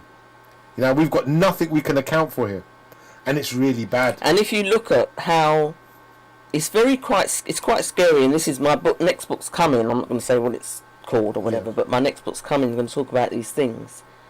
That it's quite scary how they are mimicking everything that we do. Yeah, but they take everything. It's very scary. It is, but you know what this is? It's a case of monkey see, monkey do, and it's a case that it's like the Jungle Book, and I said I want to actually do it into a song.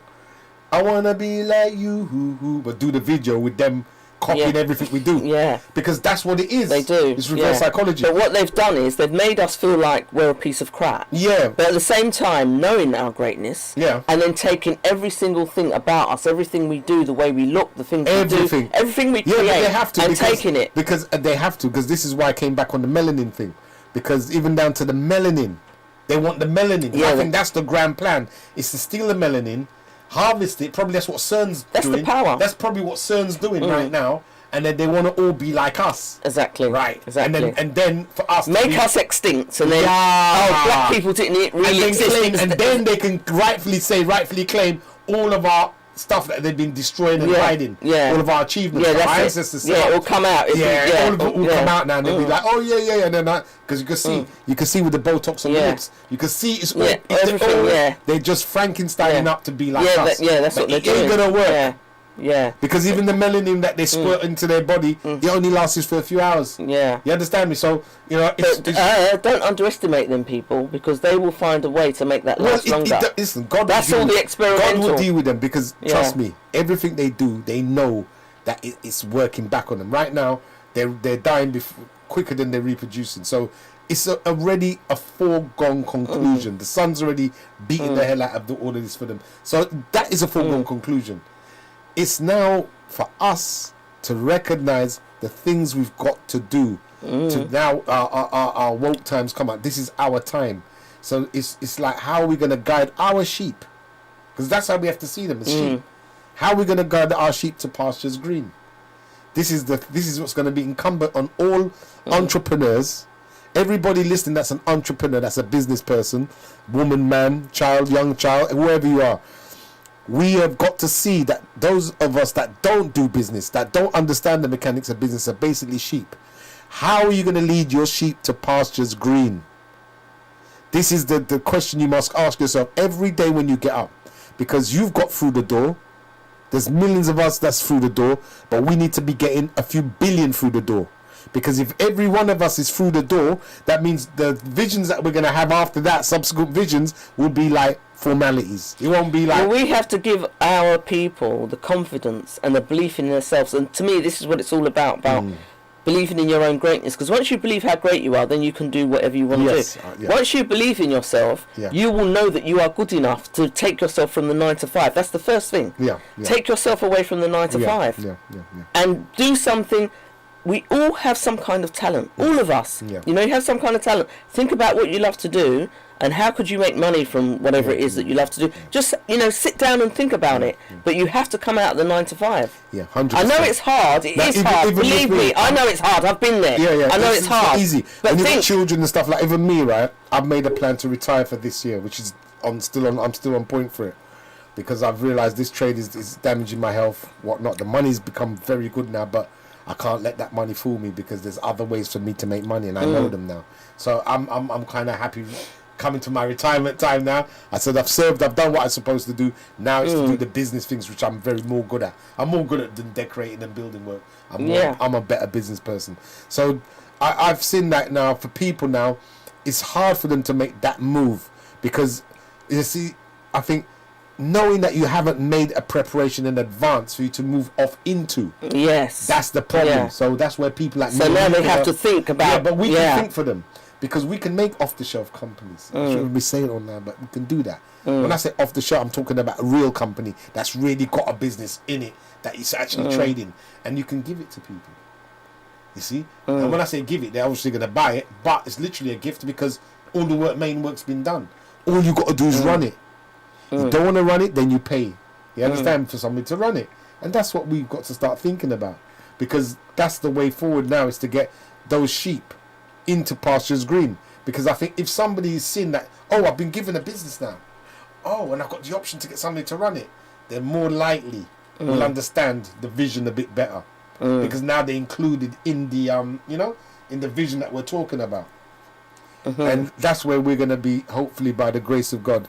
Not hopefully, we have to, by God's grace, do this. We have to make it be known that there is an optional way out, and we can show them.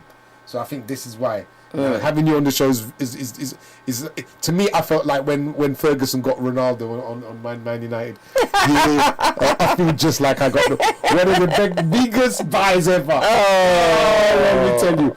And that's so sweet. It's the truth though, because you are like a living legend, and it's like, to do you justice, this show ain't enough. So that's why you're going to be coming back, and as my man's already said, you've got a slot that we could discuss. Well, the thing is as well, people should know that I took a chance. I took myself from the corporate plantation. I started my own business. I started a business before I was writing my books. What age was that? I was old. Okay. Because I was in the corporate plantation for years because I had children. Yeah. I was in the corporate plantation, and I wasn't really thinking about. I wasn't thinking. I was stuck in the corporate plantation, even though I was still aware of my blackness and all of that. But it was like I didn't know I wasn't sure what to do or how to do things. Yeah. So I was in the corporate plantation, and then I started my own business. I think I was about maybe 45. Yeah, still alright because you got wisdom. Yeah, so about 45, and so I was doing my own business, and then after I wrote my books and stuff like that. But I decided to bring myself out of it, and the reason I decided to come out of the corporate plantation is because of racism. Yeah, because you're not going to get your. It's because you're not going to get your fair crack of the whip. No, and so I thought, I can't deal with this, and I just need to leave. Common sense. We're from a heritage of great things. We do not need anything the system's offering. And this is what people have got to realise, is that you offer more to this system than they offer to you. We're paying police to brutalise our children. Long and short of it. Only mad people do. That's why these Europeans look at us like we're crazy. Yeah. We pay to be abused. We pay to go 100%. To shops that the people hate you, spit in your food, spit in your drink, and you want to be sitting in that place because it's where everybody goes. Now, your system, the system of standards, our standards are so low that we put people that lie down with animals, change their physical appearance and their body and everything, show all kind of psychological impairments. You want to be like them? Well, we've got a lot to answer for. We common sense has left black people because we don't even use that no more. We lie to be spoon-fed every piece of knowledge from these people. To the point that we've just become so dumb that we don't realise the plight we're in. There's that Stockholm syndrome that they said. Yeah. That's what we have. Because it's like your captors. You still need the approval of your captors. And we don't. And we're free people. We don't need them. You know what I mean? We don't need these people. And we've got to now decide what we're going to do with our fate of our lives in front of us. Because you see, the next couple of years, if people lose everything, it'll be a sad way to learn it. It'd be very sad to learn it that way. You know what I mean? And at this particular point in time, I'll tell everybody that's listening, if you're not making a way forward, because when we get to over 50s, they say, oh, you got a plan for your death, and when you're dying, and that's another bag of nonsense. We're supposed to plan for our life. And life meaning that even if I should die in that life plan, my children inherit. Or my family inherit. Well, it's a generational wealth. Generational wealth. We have to plan for that. We have to plan for it. Yeah, we have to, because when everybody incarnates on earth, this is what the whole point is that you're on earth because the earth has yielded you up to stand up and look after it so that somebody else can caretake it when you're in your absence. Now, for our children, look at what the system's trying to offer them. They're exploiting them. If they're not looking to abuse them and put them in unnatural environments, You understand? We got to look at this faulty system and see, are we going to entrust our children, which is our jewels, into a system like this and still complain about what the outcome will come after that? Yeah, we can't complain. Because soon when they start injecting them and stuff like that, what are you going to say? Exactly. Because they're coming for them. Oh, yes. Right? So what we got to do now, those of us that know better, do better. Right? Instead of procrastinate, get up and do something. Well, I think for me, I'm just getting started. Yeah. I mean, I've got grandchildren. Yeah. And I won't say what my age is. No, but, you're looking very young for grandchildren. But anyway, yeah, so I've got them, and I want to do for them. I'm trying to create something for them. Yeah. And I want to create something, because I'm not going to be here, until forever. Yeah. So I want to create something, so when I go, my grandchildren aren't in the system. They don't have to worry about all of that. Yeah, they've got a legacy to look forward to. They've got legacy. They have a legacy. So I'm like taking myself out from the system. Yeah. For them. Yeah, that's it. And that's what we have to look at. Yeah, for even those, listen, even the Christians, right? That say they're Christians, right? And I shouldn't bring religion into it, but it says, Jesus says in the thing, he says, come out of the system. Come ye out of the system.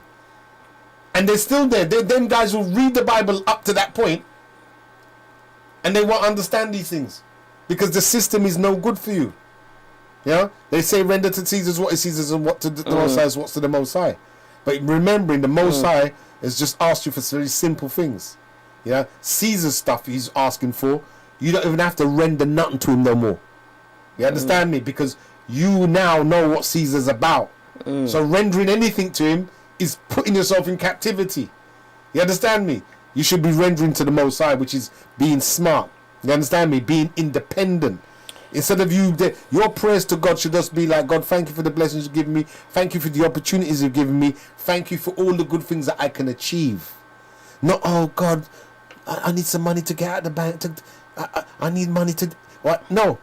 You should be thinking like, the money's there. How am I going to put it into my pocket? The money's all around me. How am I going to take that resource and make it work for me? You understand me? As opposed to waiting. And that waiting syndrome, that's what a lot of us do, and it's going to mess us up. But at that point, we've drilled on a little bit. I'm just going to take just a couple of minutes break. I'm going to play the mantra, the money mantras, because we're talking about combining our resources to make generational wealth. We're musing over why the situation is the way it is. We've gone into the social part of it. We've gone into the part of it where we're just like bystanders, not changing stuff. We've gone into those of us that is making the moves, like what Khadijah's doing, what I'm attempting to do, and what other brothers and sisters are doing, and how we can actually help change, make the scenario better for everybody. At this point, everybody think about what you can do. There's nothing in your brain that you can't achieve. You might have had an idea and thought to yourself, oh, I can't do that. You can. Just try. An idea is no good staying in your head. It becomes an idea when it comes out of your head. And the word idea comes from Greek ideos, which means I have God. So for you to express and see God, you have to bring God out of you. Yeah? You have to bring the God out of you and make people see that God in you. So in that point, and at this point, think about what can you do? What are you willing to do?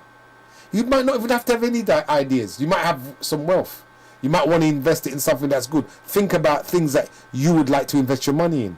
Think about how you visualize yourself in the future. Do you see yourself sitting in the sun, enjoying a healthy, good life with your children running around you? Or do you see yourself grafting here and moaning about the treatment you receive in this country? But when I was in Africa, I never felt so free. Yeah. And the thing is, and it's, what's nice? It's like walking around and everybody looks like you. Yeah.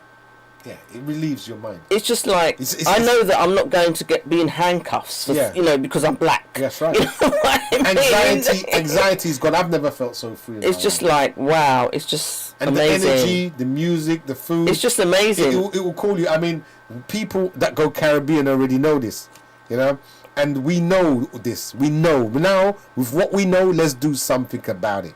So I'm going to play the money mantra, and me and Khadijah is going to jump back on again because this is what we're here to do. We're here to stimulate people's minds. We're here to make you think. And then after the thought comes the activity. Because the listeners, I only want active listeners here. I don't want people just listening to me to say, hey, what's he just saying? I want you to get up and do something about this. you know, for yourself, for your family, and also for the community, because we've got to get together at some point. We've got to get together. We've got to trust each other. We've got to trade with each other. So whether we like it or not, and the conditions will soon change, you'll soon see that the more these guys start revealing their true agenda, the more you're going to start saying, oh my God, I should be. No, don't wait for that. Don't be a procrastinator. Be a doer. Be proactive. You know? So on that note, let's hear the money mantra come again. The money mantra is good because when my missus used to play, I used to laugh at her. Yeah, I'm going to say the truth, but when I heard the other mantra that I heard a couple of days ago, the second one I played, I said, yeah, that money mantra, that's the right thing, because it put you in the right mind to believe and to bring in and to speak into existence the things you would like so dearly for yourself, for your loved ones. You understand me? Manifestation, positive vibrations, positive vibrations. Because if you don't vibrate that vibration or speak that vibration and believe in that vibration, you won't see. And that's another thing that's been taken away from us: the ability to be able to really do that. Because that's what we were about, weren't we? The spirituality. And our spirit is broken because we haven't done no spiritual repairs. You understand me? And it's taken me all these years for me just to realize I was damaged. Yeah, I thought I was all right, and not just you, one. Yeah, and we've got to acknowledge that, and we've got to acknowledge what are we willing to do to repair our damage, and we have to acknowledge that whether we like it or not. We're globally traumatized, yeah, and we're still living the trauma because we're watching traumatizing things and hearing it every day, and it's sad that you hear you want to do something. Your spirit naturally wants to do. We're something. We're accepting it as a way of life, aren't we? It's something that and we accept it as doom. Like this is how we've resigned ourselves to doom and gloom. So play your song. Yeah, let's get into this one because it is all about positivity.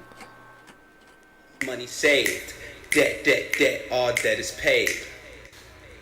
Ching, ching, ching goes the money tree, and every time a ching money comes to me, it all flows in so abundantly from the top, left, right, and up under me.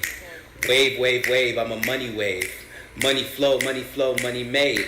Flowing in and out, plus money saved. Debt, all debt is paid. Ching, ching, ching goes the money tree. And every time a ching money comes to me, it all flows in so abundantly. From the top, left, right, and up under me. Wave, wave, wave, I'm a money wave. Money flow, money made. Flowing in and out, plus money saved. Debt, all debt is paid. Ching, ching, ching goes the money tree. And every time a ching money comes to me, it all. Some traders are like hawks.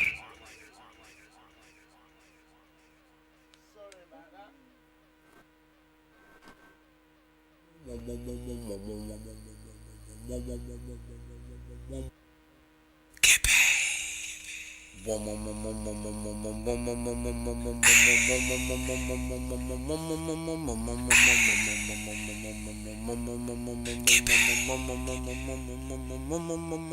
I get paid every day.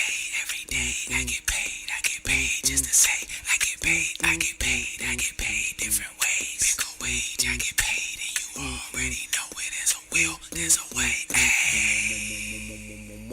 you already know it. There's a will, there's a way. Get every day I get paid every day. I get paid just to say I get paid different ways. Pick a wage, I get paid, and you already know it. There's a will, there's a way. Get paid. Get paid.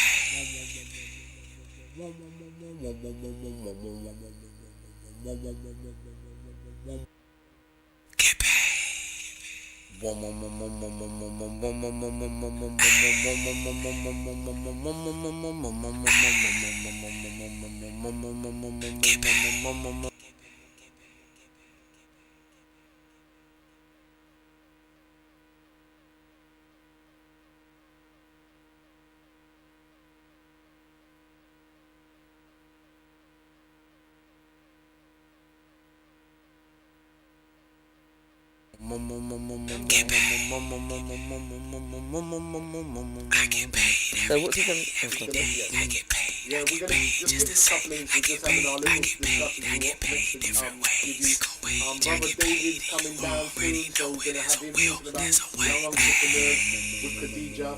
It's going to be an all-star lineup. This Sunday, I'm so lucky, so pleasured to have great people. I'm sitting on great genes of greatness. Yeah. So, on Bless Radio 1, we do knowledge, wisdom, understanding. We want people to get it, put it in your mind, store it, download it, whatever way, but keep it inside your memory. We got things to do, yeah? They can hear what I said there.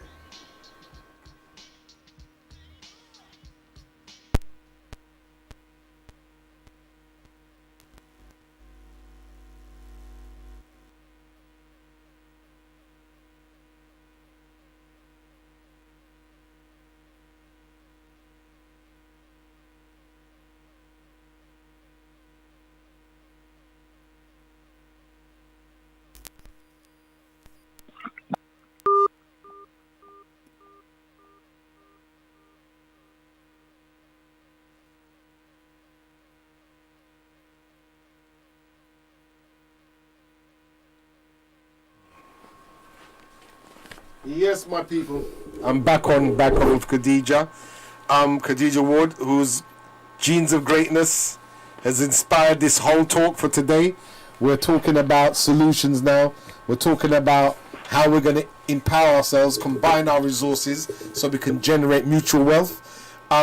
Khadijah, well, how do you see the future of basically for us as a people? And for us as a people, what future do you see? How do you see our future? Well, I should call it a vision. Yeah. And my vision is that the majority, I won't say every single person because, I mean, the law of averages, it doesn't always happen, but I'd say that the majority of the diaspora remove them. Sorry, can you hear me now? Yeah. I would say that the majority of the diaspora remove themselves from the system. Yeah. And we go back to Africa and we live in Africa, we build up the country, we have our own businesses, we just become Africans again. Yeah. And we go back to where our ancestors were first taken from. We owe it to our ancestors to go back there, not to be living here. I know that people talk about, oh yes, we were the first ones here in England, we should stay here, but this environment isn't conducive to our well-being at all, mentally, spiritually, any way whatsoever. So we should be removing ourselves and going back to 100%. Where we really belong. And I see, my vision is for us to be there and be powerful in our own environment. Yeah. Yeah, that's what I see. Not living as individuals, scattered. We are lost beings at the moment. We're lost. We're lost.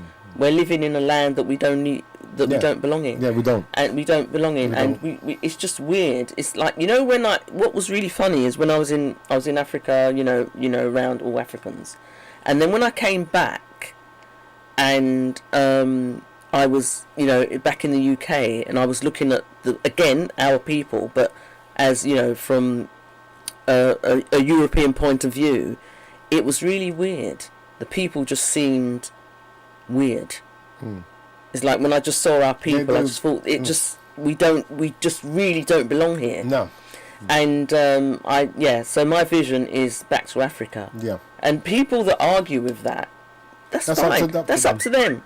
I'm only on for people that have the same vision as me, because if you have the same vision as me, I'm ready to help you materialize that vision. Yeah. But we should be where, I mean, the universe, God if you want, Allah if you want, put us onto this earth and surrounded us with all of our natural resources. Yeah. That we were placed. Look where we were placed. Where we had all of the natural resources, you know, so we could live good, we can build, we could be with our people. We're in the sun. We have the right environment.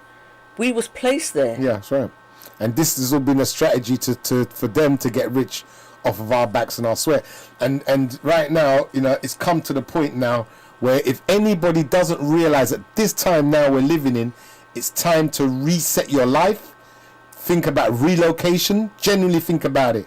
You know what I mean? Because we've got no more healthcare. That was the main thing that held us there. Yes. That's finished now. You understand me? And you've got enough wealth, you'll have enough money to take care of that business. That's something you would naturally... Can I just go back to what you said about the healthcare? I just want to make that point about that. We worry about healthcare, but there's so many of us that we're qualified doctors, or we're surgeons, or we're nurses. Yeah. What's to say that you can't go back, take those skills and build your own hospital? Standard. There's 2 sisters I wanted to link up with. I'm going to link you with them. And they're putting up buildings every few months, literally, in Ghana. They're doing big things. 2 sisters. They're running through it. And they're putting it up at a rate that even me, when I'm around them, I just feel war. I don't feel like I'm doing anything in life. They're doing the thing. And they're doing it so humbly, and they're doing it because the mission is for other people. They're thinking of other people, and they've set up the scenario for us over here to go over there and to be able to live and see. That's brilliant. It's beautiful. You understand me? So, these sisters, I'm going to talk to one of them. God willing, I was meant to call one of them from Breckalicious. I have to big them up. Breckalicious. Yasmin, Sister Yasmin and Sister Layla. I have to big them up because what they're doing is nothing short of phenomenal.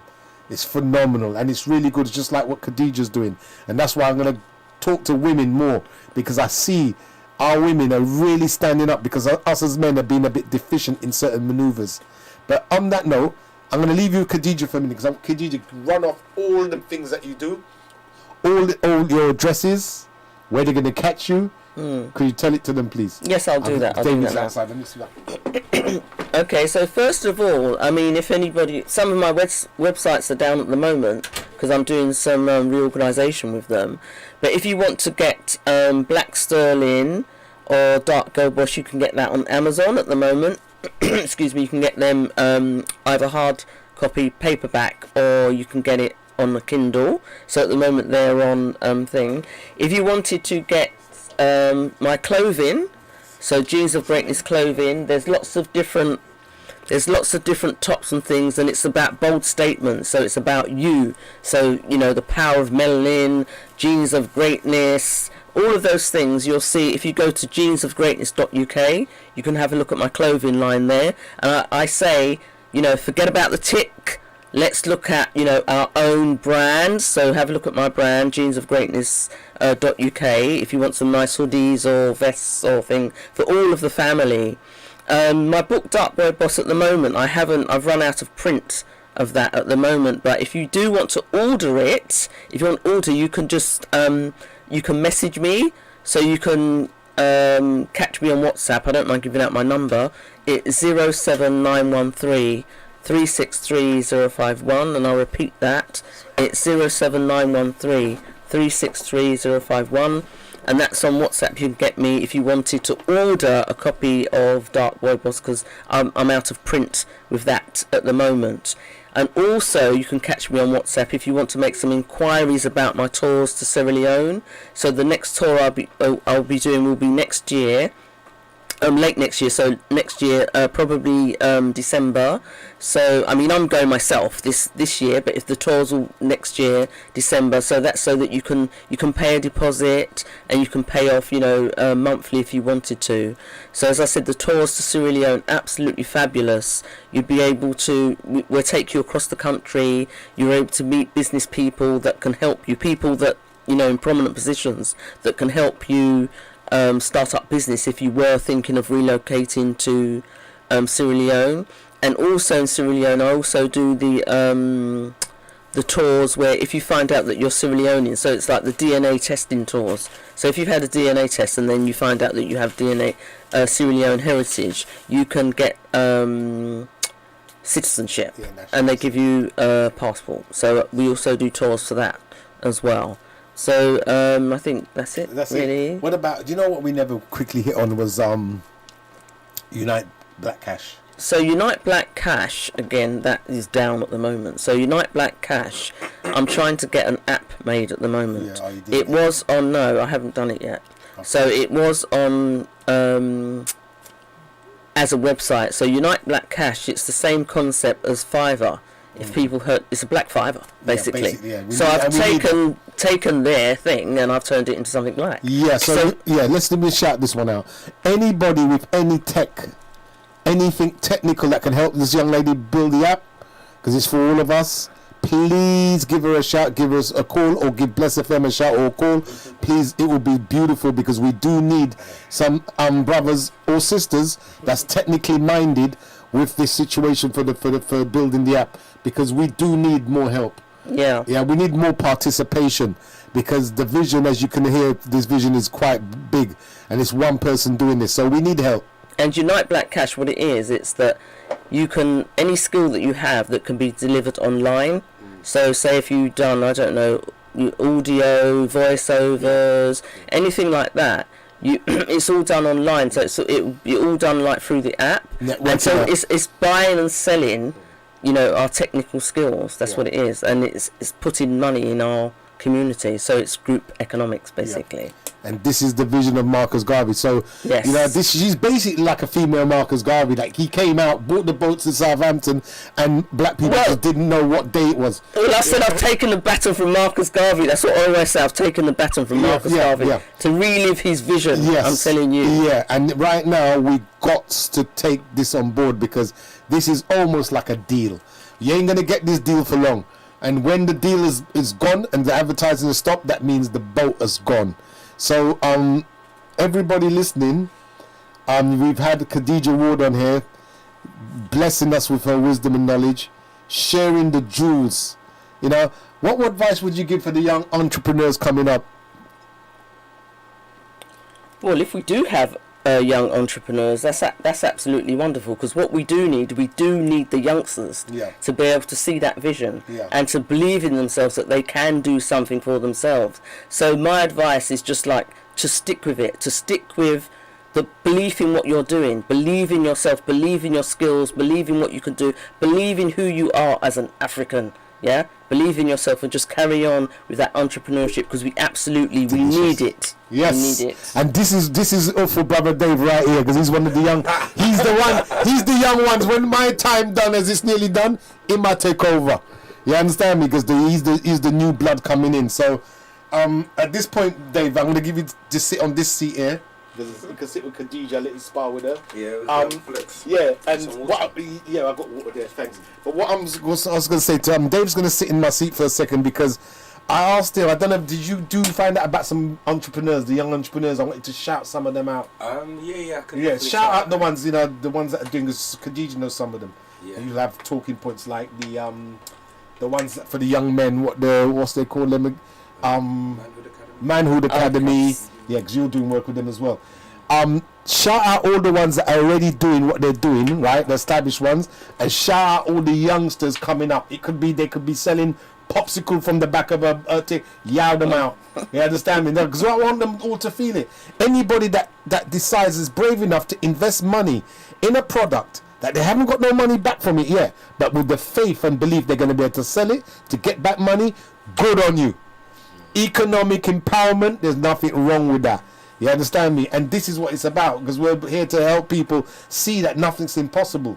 And when all of us get together like now, I feel like, I feel the power. It's power. It's power. You understand me? And it's called safety in numbers.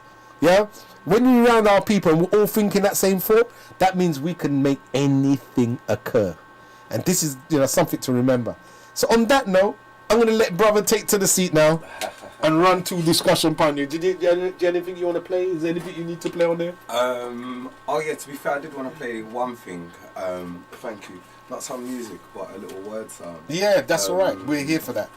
Yeah. So it will go through this one, yeah? That sounds good. But now you can just stay plugged in for now, and then... Okay, I'm going to... Well, what I'll do... Right, so because we've gone into the Unite Cash, there was something else I wanted to ask you. Yeah. Women now, what do you think we should do? Yeah, because now we'll be here all night. What time are we finishing? Listen, sorry, but as I got here, I'm really going through it. Because I haven't seen it for the best of times, and it's been long. So I have to do this. Women now, what advice would you have for the young ladies coming up? For them to be economically independent. Yeah. Well, can they see me? Yeah, they can see. Okay. And if you look up there, they'll catch you. Well, they need to buy Dark Girl Boss. You see that? from self-hate to great. Let me just put it right by the screen there. Let them. So they have no excuse. No excuse. And and they can get it on Amazon. And the reason I'm quoting that book is because that book talks all about empowering yourself as a black empress, and it's for women, older women and young girls as well, this book. So it has, as I said before, there's my story, and there's stories from other black empresses as well, how they made good in the business world, and also about believing themselves as black women. And also I have like Empress Unity steps, what I call them. So there's about 8 different steps, so that talks about what you need to be doing in terms of building your business, removing yourself from the corporate plantation, and just believing in yourself as a black woman. So I would say, rather than sit here and just give some brief advice, I would say buy the book and really absorb the book. Absorb all of the information within that book, and you find it's going to really, really help you. Right, so that's for the young ladies aspiring to do something great. Dark Girl Boss, Amazon, you can get that book. How much is the book? What? I don't know. No, it's not on the back. I don't know. It's about £15. £15, that's a deal. Or you can get it on Kindle, which is Kindle, a bit cheaper. a lot cheaper. I think they do it for about a tenner. Really, we shouldn't really, to be honest. Let me just say, I'm just going to say now, we shouldn't really worry about price when it comes to things that is of quality, because when we're buying designer goods, we don't think of that's made by Hugo Boss, who I had a fight with, remember? When we're buying things by Hugo Boss or those other people, we don't worry about the price, do we? So don't worry about price when we're buying from our own people. And it's always moderately priced with this young lady. She's very, very good with her pricing. She's taking into consideration not everybody's got it the way they want it, but if you really want something, you shut your eyes and just buy it the way you would buy 100%. Your favorite things, your favorite food, your favorite clothes, or your favorite vice, whatever it is, your favorite drug, even if it's that. But no, because people do that. For me, I don't think. If I want it, I don't really care what it costs. I'm just going to get it. Yeah, I was going to say. Yeah. So we don't take drugs. No. I'm just saying. All right. Like even like vices. Vices. I mean, some people go to the doctors and they prescribe whatever things, and some of them still want to buy it. You understand me? So people find money for whatever they need. Yeah, I mean. Yeah, so that was the moral. So yes. And I'm gonna bust the money mantra again, because that money mantra, sweep my belly. You hear the money mantra? Hit me. Yeah, man. We have to bust the money mantra. Everybody have to do the money shake, because this is what's going down right now in Bless FM. We get lively on our thing.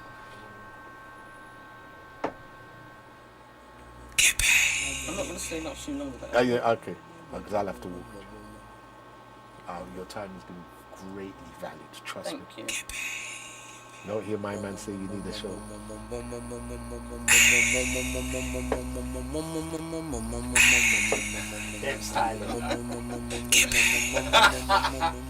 That's alright. Yeah, it's a bad little thing, man. Every day I get paid just to say I get paid different ways. Pick a wage, I get paid, and you already know it. There's a will, there's a way.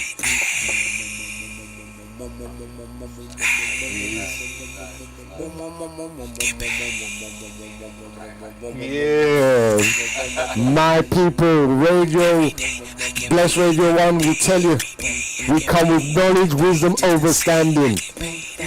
Get your money, man. Open up your mind. Free your mind from the cobwebs of disillusion, of negativity. See that the world is ready for you, and you're ready for the world to make that money, make wealth, be somebody for your family, give your children the things they deserve, give yourself the life you deserve, give yourself the chance you deserve. See yourself in the seat of power, of making decisions, of being in control. We can do it. Bless Radio 1 is stimulating you. Khadijah Ward is blessed with her energy and time. With that energy and time, do something with it. Do something. Be a mover. Come on. When you're ready, give them the energy. And you're not interviewing. Every day I get paid. Every day I get paid. Just to say I get paid. Different ways, bigger ways. I get paid. You already know it is a will, there's a way. Yeah, because he's having his hour. Nah, flow with me. You're good. No. Time, yeah. Right. Getting old. Yeah, no. Yeah, it's live for you, man. So let me just put the volume up. That's the volume now because they've changed it. Are we still taping, Leon, yeah? Yes. Good. Now you can speak. Greetings, people, wonderful people. Power, love, and light to you. My name is King David Olorunfemi of the Wayewa organization, Black People Giving. Just coming humbly to you. Divine light, guidance, and protection to all ones and ones in line with the Most High and all those who aren't as well, because it's important to show kindness to all people, all things, all expressions and experiences of life. Like, I hope everyone's having a very beautiful and powerful Sunday, and wishing you a prosperous week into next week. And I hope the week that has just passed has been abundant. I just want to start with just a couple deep breaths, you know what I mean, just to slow it down and just tune in with the frequency. Anyone who's there at home, those in the studio with me, I'd be grateful if you could join me. Yes. Just for a few deep breaths, and just to align with ourselves, so you just breathe in through your nose, deep breath, and out through your mouth. When you breathe down to your core, past your lungs, and out.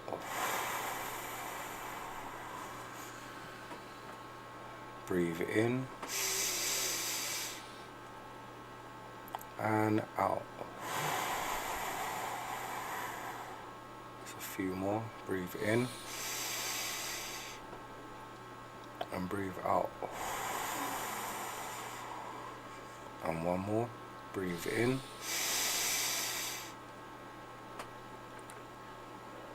and breathe out.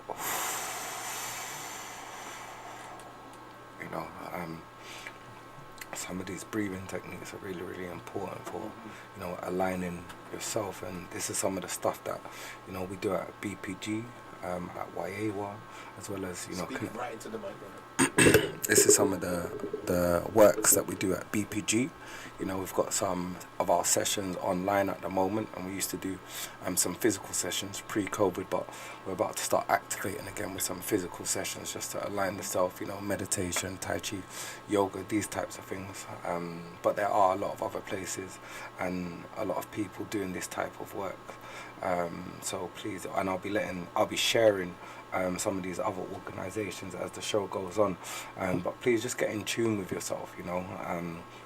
As I've been on this journey, most recently, I like to say evolution is the revolution. So by evolving oneself and elevating your experience, getting to know yourself, you're able to navigate through this realm a lot better, a lot sharper, with a lot of intention and purpose. There's so many different things like, clouding our minds and clouding our zones. So it's like,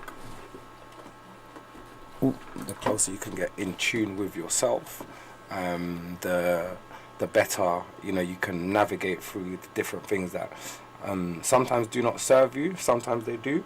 But yeah, essentially through the things that do not serve you and the different people, energies and entities trying to pull on your energy.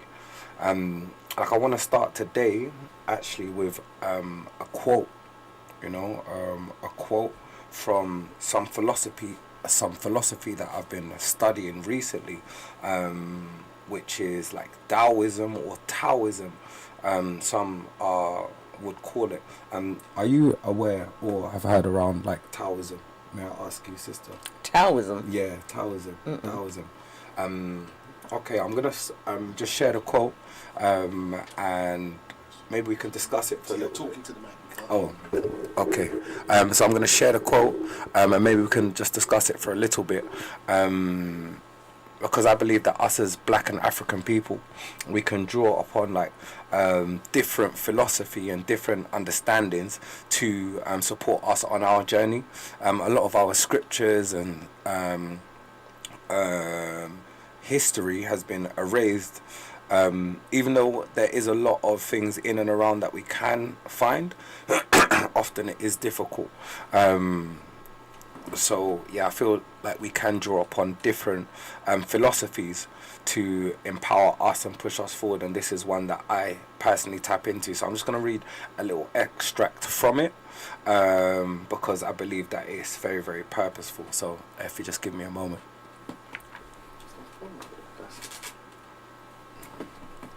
Do you know what I'm going to do? I'm just going to forward it to you. Is that all right? Yeah, that's cool. What's it? No, to read it, you mean? No, it's gonna. Oh, it's a play on the thing. Yeah. You can plug the phone in if it's got one of them plugged like my one. Yeah, just send it to me. Just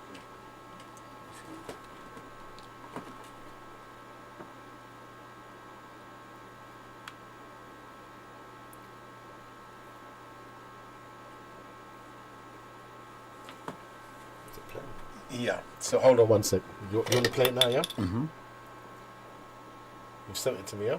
No, I'm playing it. Yeah, Just plug this in. Yeah, just plug it in. Yeah. It's sorry, the yellow. There we go. Sorry, viewers. Just lining it up now. When a country obtains great power, it becomes like the sea. All streams run downward into it. The more powerful it grows, the greater the need for humility. I know all of them, everything that they do. Humility means trusting the Tao, Of course, I know that. thus never needing to be defensive. A great nation is like a great man. When he makes a mistake, he realizes it. Having realized it, he admits it. Having admitted it, he corrects it. He considers those who point out his faults as his most benevolent teachers. He thinks of his enemy as the shadow that he himself casts. If a nation is centered in the Tao, if it nourishes its own people and doesn't meddle in the affairs of others, it will be a light to all nations in the world.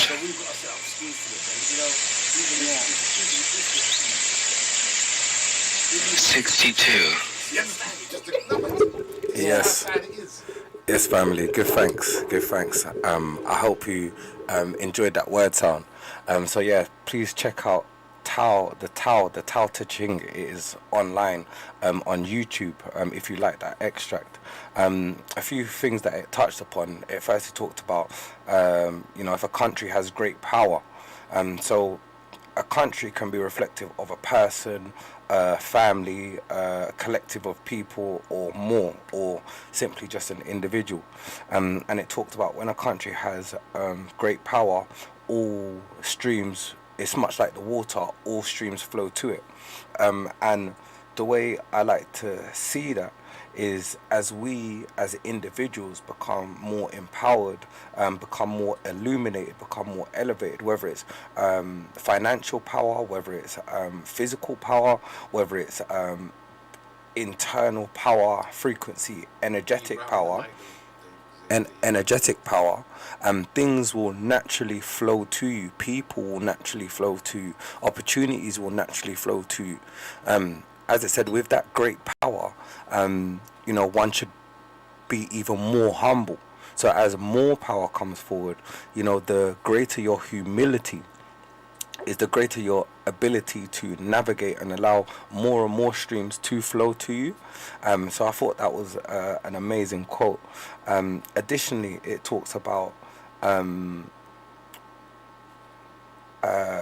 like enemies or critics. So it says when someone criticizes you, or the Tao or the master sees that your critics as your most benevolent teachers. So those who criticize or make comment on you, instead of being defensive and thinking that people are, criticizing or speaking negatively of you, allowing your humility to see this as teaching and thought. And within our community, this is something that is a really big thing. People's relationships with respect, with communication, with others. A lot of our young boys and young girls are very, very easily triggered, and I guess this is some of the work that we're doing at the Manhood, which I'm going to touch upon a little bit later, about the young boys managing the fire inside them. But as a collective, we are very, very defensive.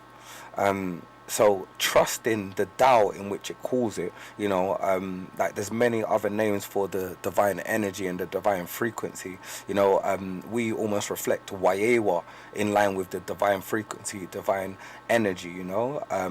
Some people call it, the Holy Spirit. Some people call it the Most High, or Chi,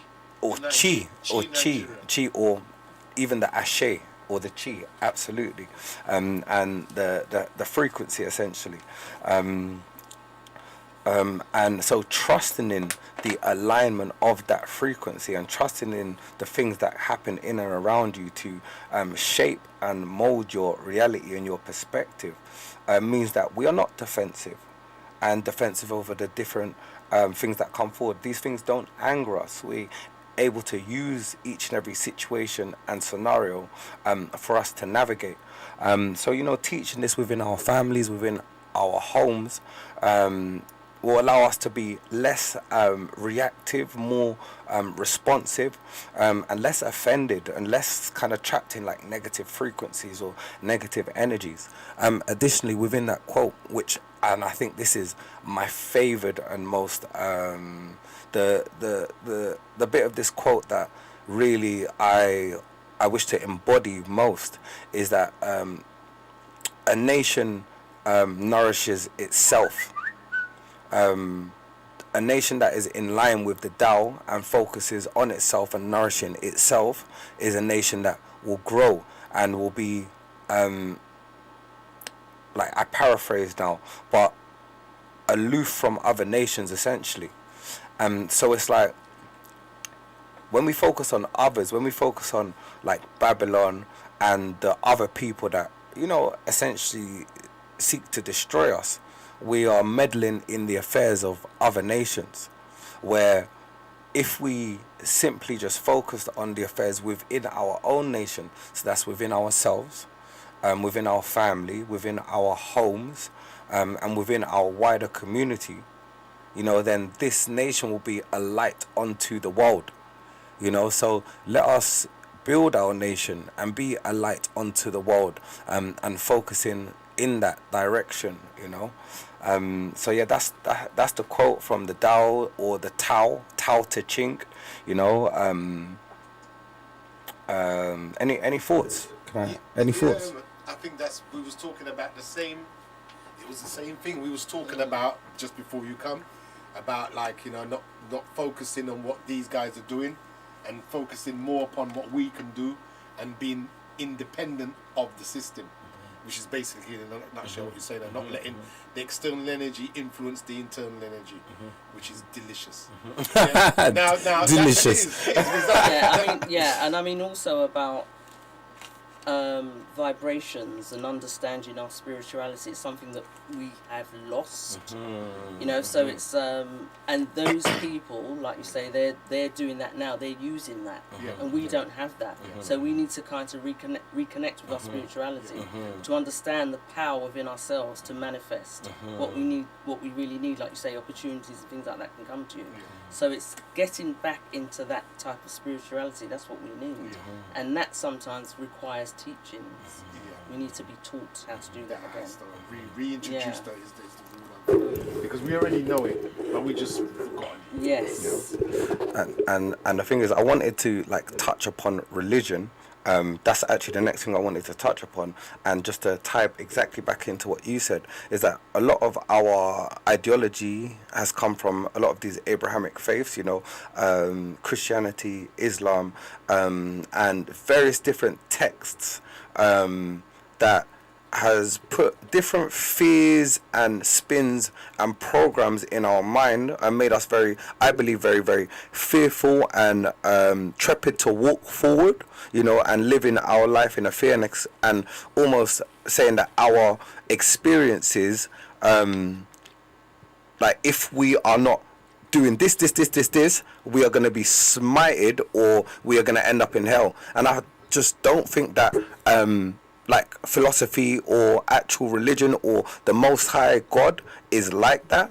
And like recently, personally, as I said, I was telling Abz a couple of weeks ago, I've been like studying into like Krishna consciousness as well, and like the Bhagavad Gita, which is like an amazing text which talks about transcendental like meditation, as well as and just to summarize the Bhagavad Gita in the humblest way, because it's an amazing text, just devotional service, and that's devotional service to the Most High, and sometimes in the form of serving your people, serving your community, serving those saintly people that are leading and doing amazing things. So give yourself up to devotional service. So, but I just say this to say that, like personally, like I found a lot of balance and a lot of inner spiritual guidance through a lot of these texts. So like the Bhagavad Gita, like Taoism and these sorts of things, even just simple meditation. Telling Abz, I went on a 10-day meditation in 2019 called Vipassana, which I'd advise to anyone within the community, because it was really, really got me connected to my spirit self. So it's like, with a lot of these Eastern philosophies, although they have taken a lot of things from us in Africa, and you know, I plan and intend on spending some time in the village in Africa to get closer to, you know, Yoruba culture, Ifa traditions and these sorts of things. But as of right now, I'm very open to learning, you know, philosophy from these other spaces to help me connect to my spirit. And I believe that's something that us as a community can do holistically and not close ourselves off to these teachings essentially, and especially like a lot of these Buddhist teachings and these sorts of things. A lot of it is non-circular. You know, a lot of it is actually not like religious focus. It's more about like yourself, your body, your breath, releasing and these sorts of things. You know. Yeah, I understand and I agree, but I'm going to tell you this: when you come into Moorish Islam, you're going to find out that all of these systems that you're talking about came out of that. All of this meditation and stuff. There's different aspects to this religion, and not say religion, because Islam is a way of life, and religion in itself just means to hold back or rely on jinn, whatever way you want to slice it. So a way of life. I think the way our spiritual practices are done now is because we're going by other people's rendition and what they say it is. That's what's got people confused, you know, because spiritual is whatever it means to you. I can't tell a person that's Christian that their Christianity form of movement is wrong. You understand me? That's between them, and that's between them and God. That's why I'm not being a Moor, because with us as Moors, we include everybody, and we account for everybody and their thought system without keeping away from them. We're joined together by the fact we're the same race. You understand me? That's what keeps us solid. But at the same time, we acknowledge that somebody might worship different, might have a different outlook. It doesn't mean that they're less of a brother to you. It just means that they've chosen a different path. And that's the concept of Moorish Islam. That's why I need to talk about it, because everyone's getting it twisted and thinking it's some Indian man's religion and this, that, and the third, and it isn't. It is one of the most supreme ways to think if you want to navigate yourself through this time where you're getting tested left, right, and center, and to stand up right, you know, and be confident in what you know. It's good that you can, you know, go and look at different spiritual things, but every one of them came from an original spot. You understand me? Buddha was one of our people. You understand me? He just enlightened those people because they didn't know what we knew naturally. You see? So when you see, like you say the word chi, right? The Chinese man will make you believe chi come from them. You understand me? But chi is an actual Nigerian, very strong Nigerian name. And it's actually a name. But it actually means spirit. You see? Like Chinyake, it's the name of God, essentially. You know? All right. So this is what I'm saying. So all of these systems that you're going into, you're only going to come back to home soon, because he's going to bring you back. You're going to go touch all of them, and they'll send you straight back. It will send you back home, because that's where it came from. No, 100%. As I said, like I have every intention of going to spend a lot of time in Yoruba land, and learning more deeply rooted about my culture. Like I have done some study. I'm not completely, you know that. Not completely unaware. What the only thing I'm just trying to share is that a lot of this philosophy has been documented for a long time. So these are things that we can draw upon, you know, and you know, like in my teachings, it's just going to be about like understanding the different cultures, like you know, within Islam, you know, like prayer 5 times a day, humbling yourself to the Creator. These things are powerful, and these are powerful practices that can be incorporated, you know. So it's that's cool. But the point I was trying to say is that we've got systems like Rastafari, for example, that are working systems, good spiritual systems. We need people more to be in tune with that as well. You understand me? Because you see, even when you look at Ras, it incorporates all the Eastern philosophies naturally. You understand me? Without even having to make a name or a section for it. It's just something that them just do. That's you understand me? That is true. So that's why I did that piece for Ras last week, is because I've acknowledged that I've walked past Ras to talk about what I believe in now. But before I got to the stage where I am now, I came through Ras. And when I look back on it and did the proper research, I said, but it's not just Ras has helped every one of us. Well, it's even like ITEL living in it, ITEL. All right. Now it's become the fad, and it's veganism. Yes, now. right. They call it veganism and make money from it. And before Ras started, when you heard the name Ras, you heard ITEL. You understand me? So we were synonymous with Ras. Well, I mean, basically, all of the new age stuff that these guys are espousing to live in now is synonymous with Rasta. So they was ahead of their time, basically. You understand me? And that's why I was saying to some Rastas I was speaking on a circle last week, I said, you know, it would be such a wonderful thing if they did join with Moorish Islam and get that, put a superstructure together, because they got the liberty perfected. And the Moors have the paperwork. You understand me? The direction. You understand me? With that. Well, I suppose we have to stop seeing people as like, oh, your competition, you don't do things how I do it. And we should maybe come together, like unify, and then, you know, use whatever we have, use it. That's the reason why. This is the reason why these guys have destroyed our legacy with the Moorish thing. That's why I'm going to keep going on about it, because all our buildings that we built. I saw a Nigerian post office. Do you know what it looked like in the 1800s? Do you know what it looked like? The Natural History Museum, literally brick for brick. They destroyed it. They destroyed it because our Moors built that, which gets rid of the old fallacy of these primitive people was living there. You understand me? We need people to understand that our ancestors came in and done so much work. And for those people that say, "Oh God, it bleats on about Moors and they sold us into slavery," that's nonsense. Because think about it: when the Renaissance come and we taught these people how to wash and clean, think about it: who got civilized? Ooh. Was it 1800, 1900? That was before that. They was throwing crap out of the windows. That's right. And what people don't realize is not just the fact that they were civilized to clean themselves and that, they couldn't read and couldn't write. So it was impossible for these people to have built hardly anything in the time that they came on earth. So people need to understand that this thing, there's a lot of hidden history that people need to find out about, and some people talk out of ignorance and say, "Yo, man, them in a Paki man religion." Stop it. When you go and do your research, you'll find out things ain't what they say. They said it was the last religion, and then I found out with proof, which I'll be going to when I get that spot, is that this is one of the first ideologies, organized ideologies set on earth, and it's written in the stones of the pyramids. So this is why we it's good that we go around and check all our thing. But one thing I'm not doing too much of, running too much far from my yard. But you know another thing about you talk about pyramids, what we should do. I know there's a guy in America, I've forgotten his name now. He does tours, like proper tours to Ashwa Egypt. Crazy. We need to that's not his name. Okay. What did you call him? Ashwa Crazy. No.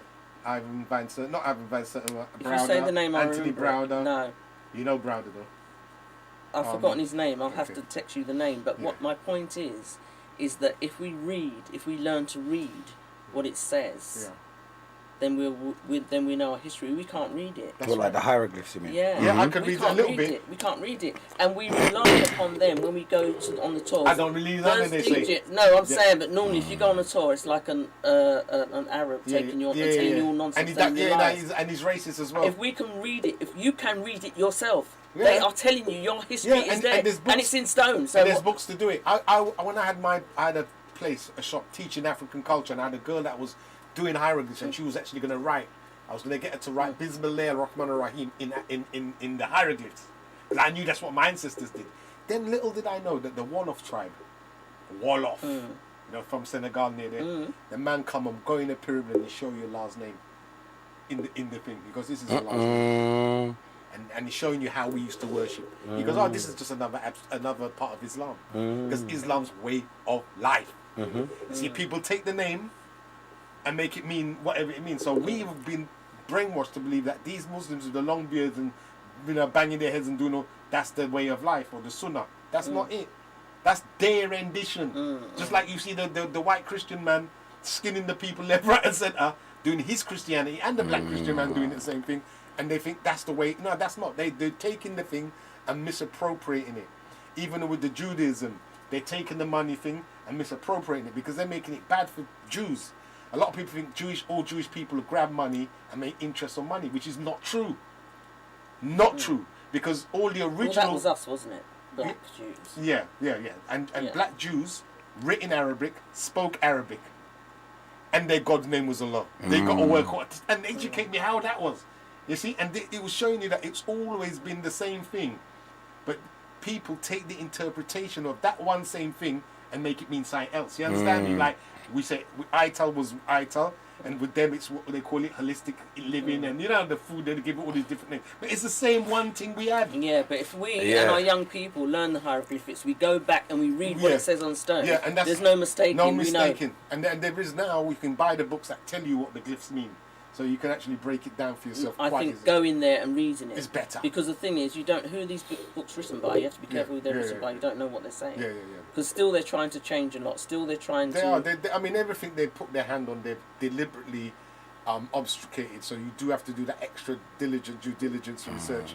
But you know, you will find your spirit will always lead you to the truth, because you want that truth. You know, so we're in a very good spot. But, 100%. But one thing I'm going to ask you, because this business one today, you know what I mean? And I like the spiritual thing. We need to keep our head on the business. Yeah, I want, because that's what it was about. Because I want to rise the people up in business.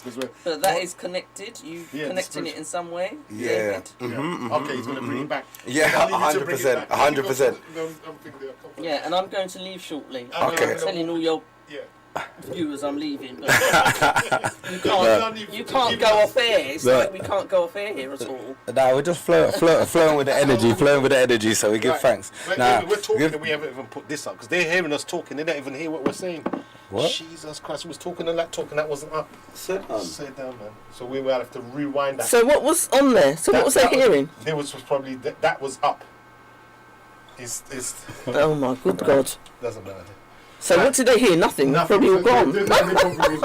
So just right, my people. Sorry, my technical thing hasn't been good. We was just discussing about the origination in the time that we thought you heard us.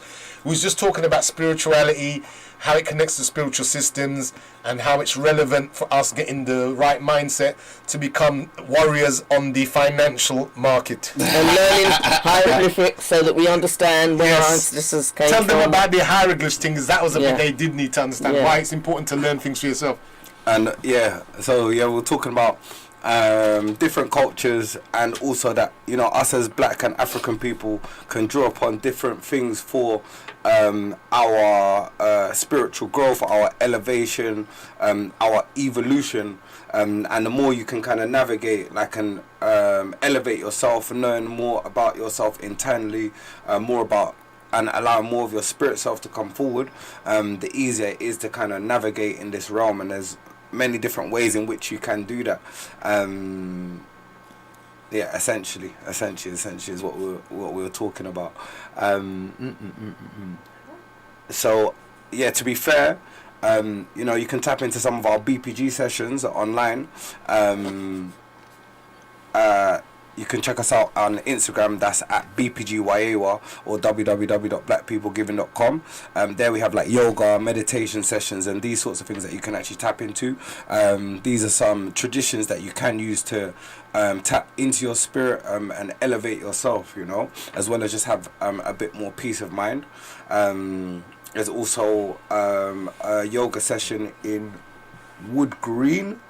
That happens once a week at the moment.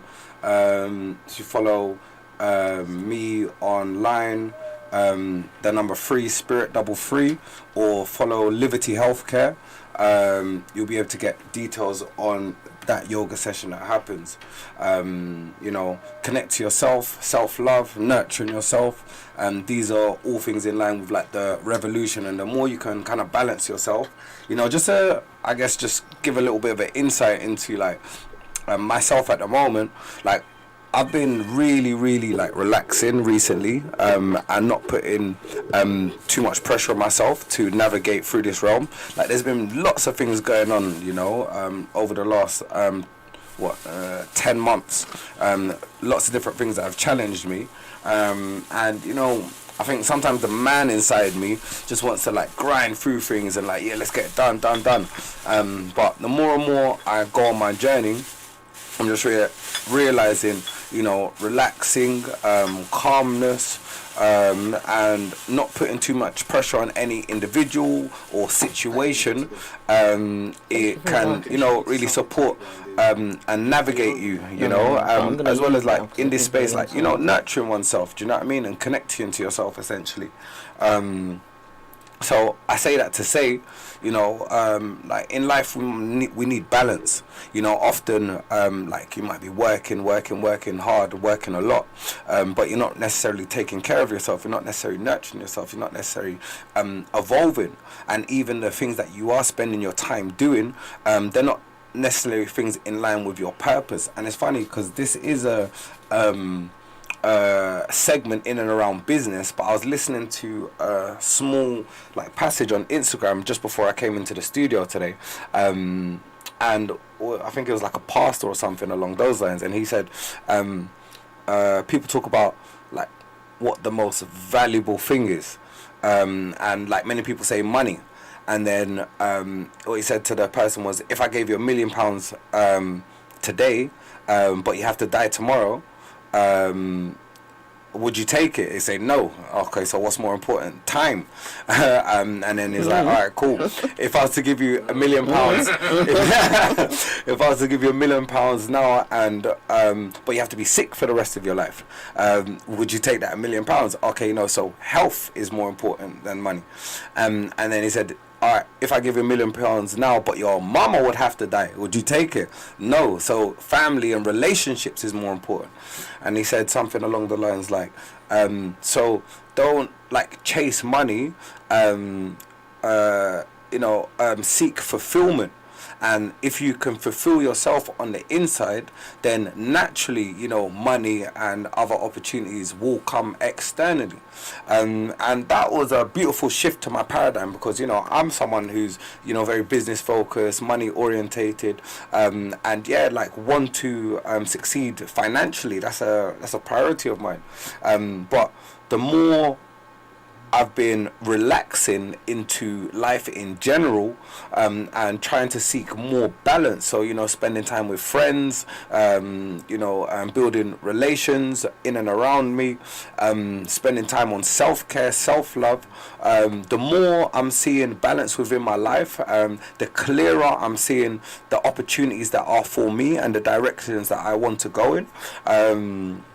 So yeah, I just say this to encourage you as my Black and African people, you know, to align yourself, develop yourself spiritually, bring more clarity to your mind, bring balance to your mind, and, you know, focus on the things that are for you. Sometimes spending time to in solitude, drawing away from the different things that may be pulling on your energy, give you opportunity to rebalance and refocus on the things that are for you and the rhythms and passages for your personal development, you know, like the extract from the Tao shed, like a country that nurtures its own people, the country that nurtures its own people is a light unto the world. So nurture yourself, nurture your family, nurture your people, nurture what nurtures you, and share that with the world, essentially. So She's finished, but keep it running. So Abz asked me to talk about a few organisations in and around like the local community, and discuss some of the work that they are doing. Yeah. So I'm gonna do that now. Yes. Before you do that, can I ask you one favour?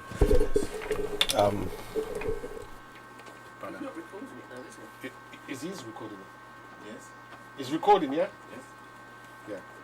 So I was going to say, you shut off for me today because I'm going to have to walk Khadijah back to the station there, so I can let you just do that. Cool. Yeah. So just as this is the level for your speech, and then that yellow one is if you want to play any audio. Which yellow one? That first one, yeah. This one? Yeah. Any Okay. audio from the phone? Yeah. Oh, cool. All right. So I'm going to leave you because I'm going to walk her back. As manners due. Respect. She spent a lot of hours there. Okay. Okay. Just pass my water, please, next to you. This. This one. Tony, no, the one on the floor. The left. Yeah. Yeah, so basically I was just telling Dave I've got to slide out, drop Khadijah off because she's came from a far distance down to bless us, and just out of due respect, thanks everybody for listening. Dave is going to take you through some organizations and that, just to let people know that we've got a lot of things happening in the community that people should be aware of, and it might give people that's got plans to do similar to step up their game or even link with these various communities. Yeah, so that's it. I'm going to leave Dave with it. You guys have been very, very, very patient with me. I'm sorry for the mishaps. Sorry for the lateness. It's going to get sharper as we move along, but the content today has been blinding. We have to thank Khadijah Ward for coming down, for blessing us with jewels. I thank Brother David for taking over. You'll be hearing more from Brother Dave. Spirit Man will be doing his thing. And yeah, I say thank you. Take care. Have a blessed weekend. Stay strong, stay positive, stay well, and stay optimistic that we're going to win in anything we put ourselves in. Thank you very much. Take care. Yeah, I just want to back up that message. Yeah, we are going to win in anything that we do. Anything that we do. So up you mighty people, power to all you melanated beings, push forward with energy, electricity, elevation, because yeah, like, you know, when we focus on ourselves, in ourselves,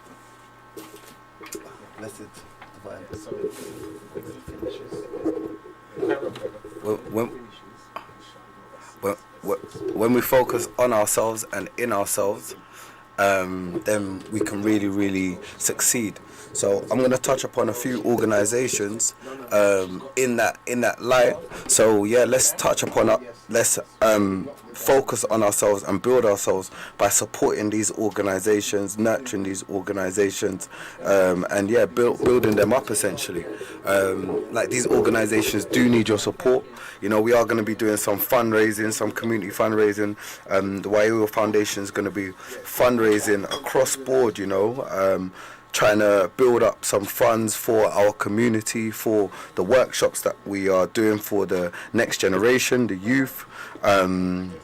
and as well as trying to support any other organisation that is in and around that needs that type of support. So first I want to talk about the Abundance Centre. The Abundance Centre, currently based out of St. Anne's. So the Abundance Centre is run by a brother named Astamari. I'm sure many within the community do know this brother. An amazing educated man and an educator. The Abundance Centre is currently working with some young people, let's say aged anything between 8 and 15, and currently working with a few young people. The programs in the Abundance Centre are designed to really bring out the excellence and the genius out of our young people. So some of the young students, young people that are in the space, have been from homeschooled environment, or potentially haven't, their excellence hasn't been brought out in, normal school. So within the Abundance Centre, they've got a program called, I think something like the Level 9 Club or the Level 9er. Oh gosh, I should really check this online, just to make sure that I'm in line. But something like the Level 9 Club, which is in and around young people being able to achieve level 9 GCSE, which is the highest level, essentially working with the Abundance Centre for a few years. So that would be, let's say someone at 10 years old should be able to reach the level 9 in maths by learning through these systems. So they teach what you call a pedagogy, which is in line with unified learning, with a focus in science, technology, engineering, arts and mathematics.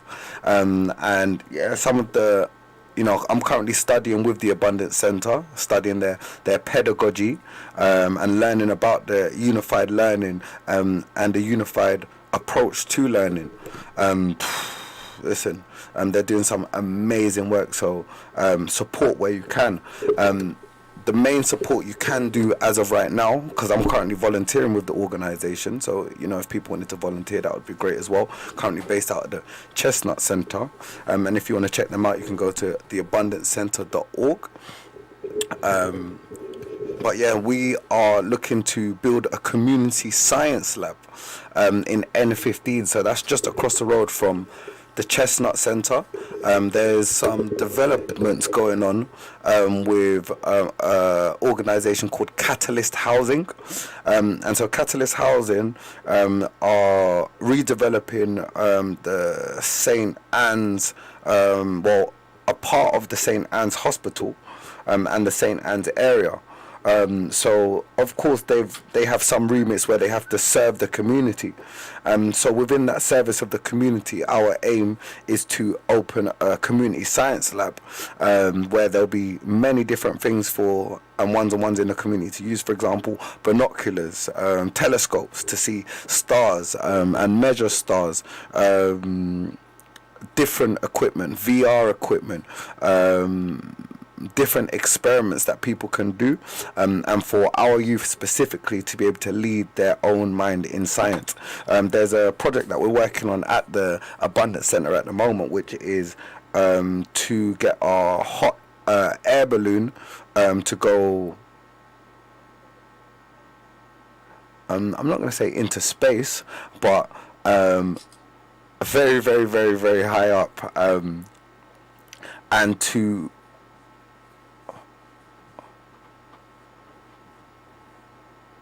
wow, I'm really working. I need to really overread my brief on this. And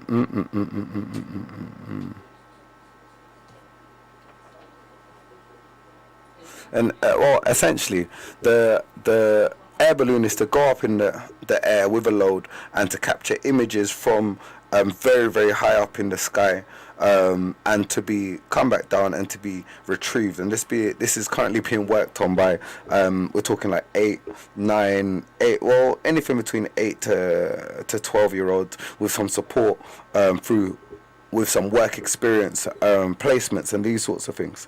But the level of science currently being deployed at the Abundance Center is, I like to call it like the nth degree, so which is like the furthest level of science, and is, you know, challenging at the highest level. So we need people to support us in the build of this community science lab for the community. So if you go to the abundancecenter.org/science lab, because what we're doing is creating NFTs, and the first 360 people that get these NFTs will have access to this science lab, and will be able to use the things within there. So please come, get involved, support, check it out, you know. So yes, that's the Abundance Center. Also, another organization that I would like to touch upon is the Manhood Academy Global, or the Manhood Academy. Obviously, there's a West London operation of the Manhood Academy, as well as the East London operation, which is expressed as the Manhood Academy Global, where I currently volunteer at. Currently there's a session run for 13 to 16-year-olds, or to 18-year-olds really, but currently there's only up to 16 that actually do come forward, and that's on a Wednesday, and there's a session on Saturday for the younger ones, that's like 8 to 12, and I've actually been volunteering at the Manhood Academy Global for quite a long time. What they do is they're taking the young boys through a rites of passage program, and they base it in and around the elements. So that's, you know, the fire, air, water, and earth. Currently we're in the fire cycle, which is really talking about like the young boys and their passions and emotions. And what I'd say is that this is one of the probably biggest things and one of the biggest challenges that we face in and around our community. You know, I touched upon it a little bit earlier, but you know, like our young people being triggered, our young people being angry, killing each other, stabbing each other, fighting. It was insane. On Saturday, I did a session with these young boys, and this was like the primary school age I did the session with, and the need for our young boys to be tough and hardened at every opportunity is crazy.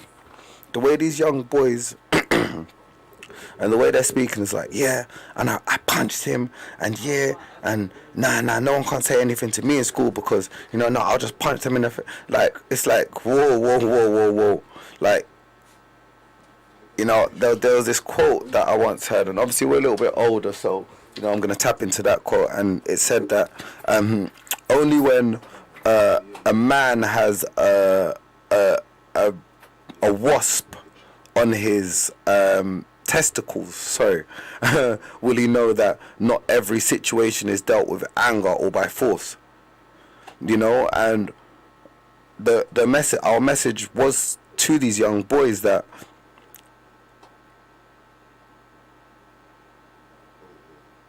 there are different strategies that you can use to navigate times when you are upset, different emotions that are coming up. Also, even identifying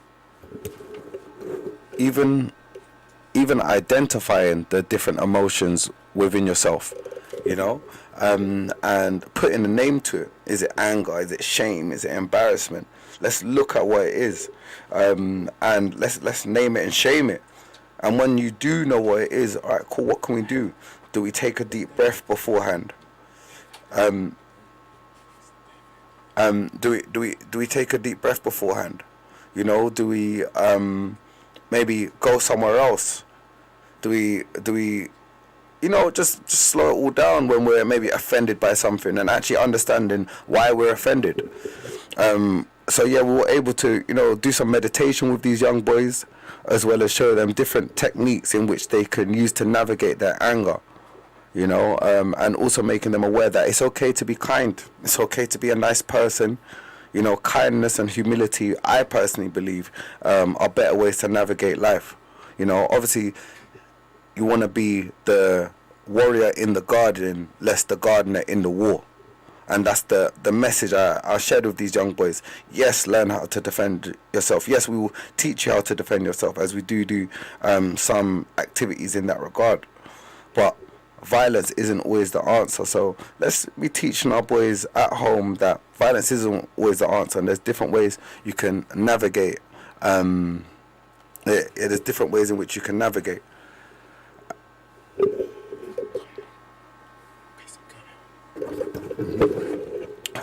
There's different ways to navigate, essentially. We've got our older boys, which is the 13 to 16 at the Manhood Academy Global. And yeah, some amazing young boys.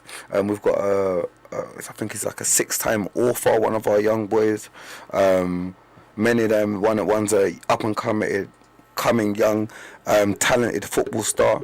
We actually went on the weekend on Saturday, which was amazing. This organization from Canada came over, and they had like such an amazing team, and they actually took the young boys from the Manhood Academy to the cinema to watch the Woman King. Which was really, really good. I went to watch it with them, me and Brother Davis at the Manhood Academy, as well as another one of the brothers. And this organisation actually, well, we went with the Westside Young Leadership Academy, which is another amazing organisation. Shout out Andrew Mohammed and all the work that the Westside Young Leadership Academy is doing. And yeah, the organisation actually gave everyone trainers. I'm just looking for the name of the organisation very, very quickly. That's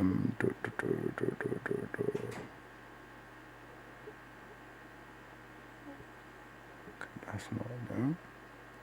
Okay, that's it. Mackin. Oh, the Kickback Connect. So I actually got some new trainers myself. I give thanks to shout out the Kickback Connect who, you know, hooked up all the young boys and girls with some trainers, you know, and that opportunity for us to go out to the cinema, eat some food, get some trainers, allowing the young people to connect with each other. You know, this is synergy between organizations, you know, which was a very, very powerful move. And this is more of what we need. Again, just nurturing ourselves, nurturing our communities, volunteering within our organizations, taking our children to these organizations and becoming a part of the framework within these organizations. We are building family, nation, community, harmony, these sorts of things, you know. Another organization that I'd like to share is Forever Family, which is doing amazing work. Like, I started with Forever Family at the inception when the Yobs from all up and down the country came down to Trafalgar Square because there was going to be a protest that was going on, Black Lives Matter protest. Not that I'm in line with Black Lives Matter or any of these other expressions of black movement that aren't actually in line with the pure African community nation building. Do you know what I mean? Like, that is my personal focus: nation building, community building, the ones that are fully in line and with us having our sovereignty, our independence, and our power, essentially. But there was a march happening that day, and you know, there was a whole load of Yobs football fans and etc. that said that they were going to come down to London to police the march or to, you know, do something along these lines. So there's a lot of talk whether we should go or not and these sorts of things. And I'll be honest, you know, it was respect, head at or one of the heads or head either way at Forever Family, who said nah, what when the racists come, we're not going to go to the march. And it's not like, say, we set up the march anyway, but there were some people that set up. They were like, nah, all right, cool. Obviously, some people said yes, some people were like, nah. I was like, all right, cool. If we're going to go and go, like, secure it, we go. So we get there now, and there was maybe about 50 of us. And, you know, there was maybe about, like, 1,000 of these, like, white yobs that was surrounding Trafalgar Square, and it was like flashbangs, and it was a mad scene. There was so much going on, and every time one of them tried to run up inside the square, they just got rushed and beat up. So really and truly, at the end of it, you know, as far as I'm aware, there was no actual casualties for us, but what we found is that many of them actually got punched up. So, you know, raise up to everyone that was there, that 50 power, you know. Sister Afua was there, Afua Rose, who I know is a current activist for women's rights and ensuring that, you know, we are protecting the women within our community. You know, just to flip back to the Manhood Academy, we have a pledge at the Manhood Academy, and it goes like this: I am my brother's keeper, I am my sister's protector, I am my community's provider, I am my ancestors reincarnated, or we are our ancestors reincarnated, we are Manhood Academy. And that second line, we are our sister's protector. You know, and just tapping back into the expression of the Tao, a nation that nurtures itself will be a light unto all nations. So if we can nurture ourselves and, you know, root out certain certain practices, operations within our community, and look to see how our community can flourish, then we are moving forward. And especially when it comes to sisters, and man and woman, you know, we are equal. You know, and equal in the fact that we have positions in this world, we have things that we can do within a home, and when we work together, that's how we're really able to flourish and grow. So let us protect our sisters. As men, physically, we are physically stronger. You know, women have an amazing emotional intelligence, a softness, you know, and this is where, again, like they can lead in that regard. They also have great skills in critical thinking, as do us as brothers. So there's much talents within our community. So let us bring that balance forward. You know, so yeah, shout out Forever Family. They're currently doing a lot of workshops actively in Brixton at the moment, with the youth, and training up the community. They've done some workshops in and around like stop and search and these different types of things. And so yeah, man, please check it out. Get involved, support, nurture your nation, nurture your community. Rise up Forever Family. I'm going to touch on BPG, Black People Giving, which is an organisation started by me and my brother. Black People Giving, and the Wayewa Foundation. We like to call it BPG Wayewa.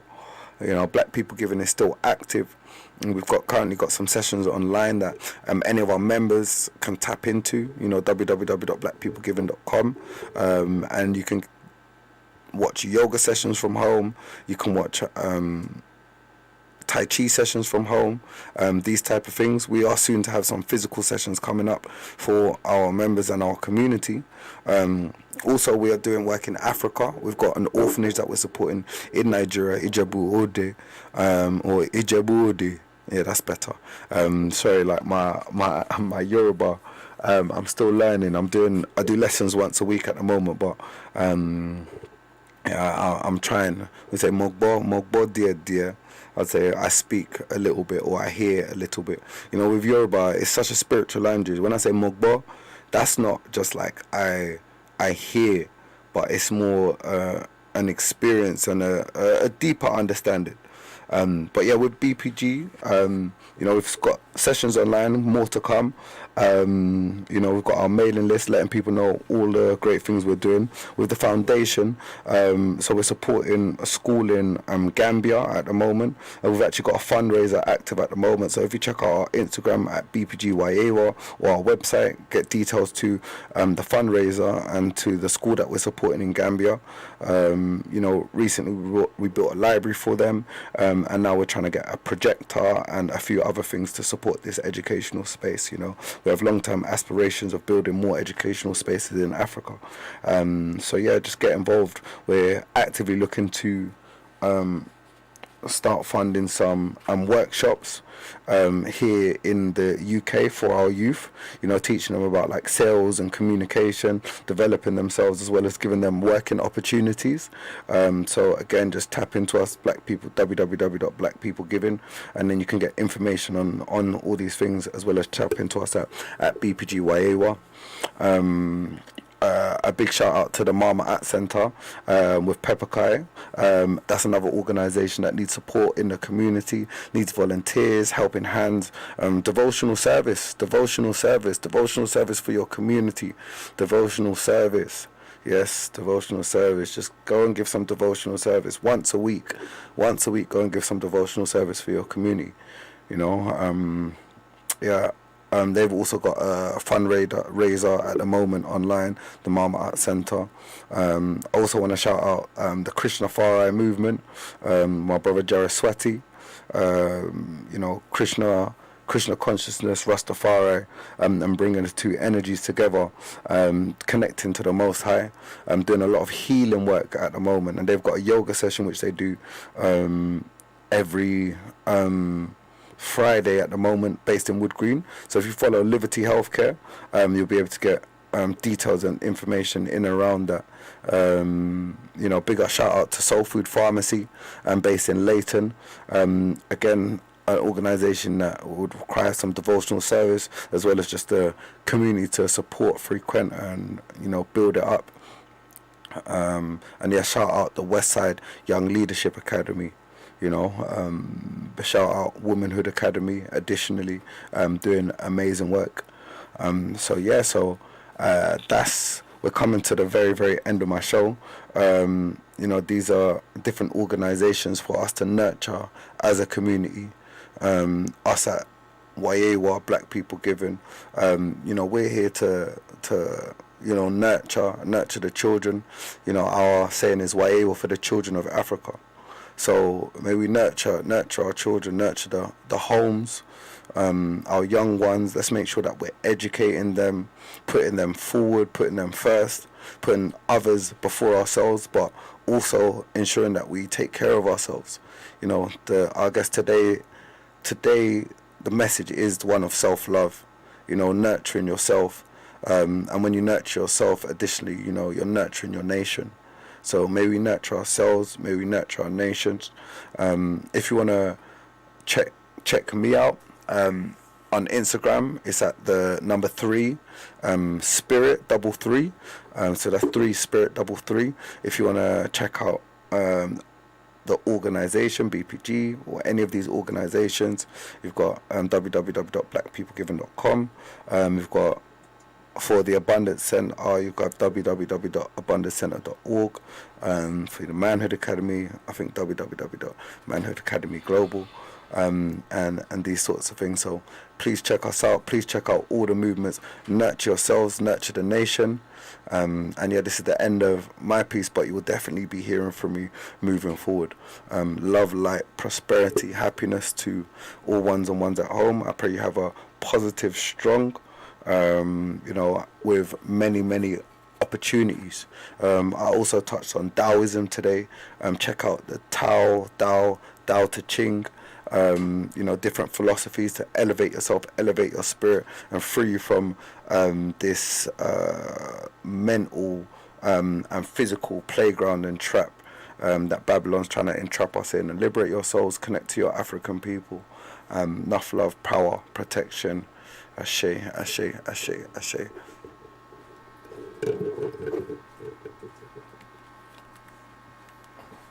So I'm just gonna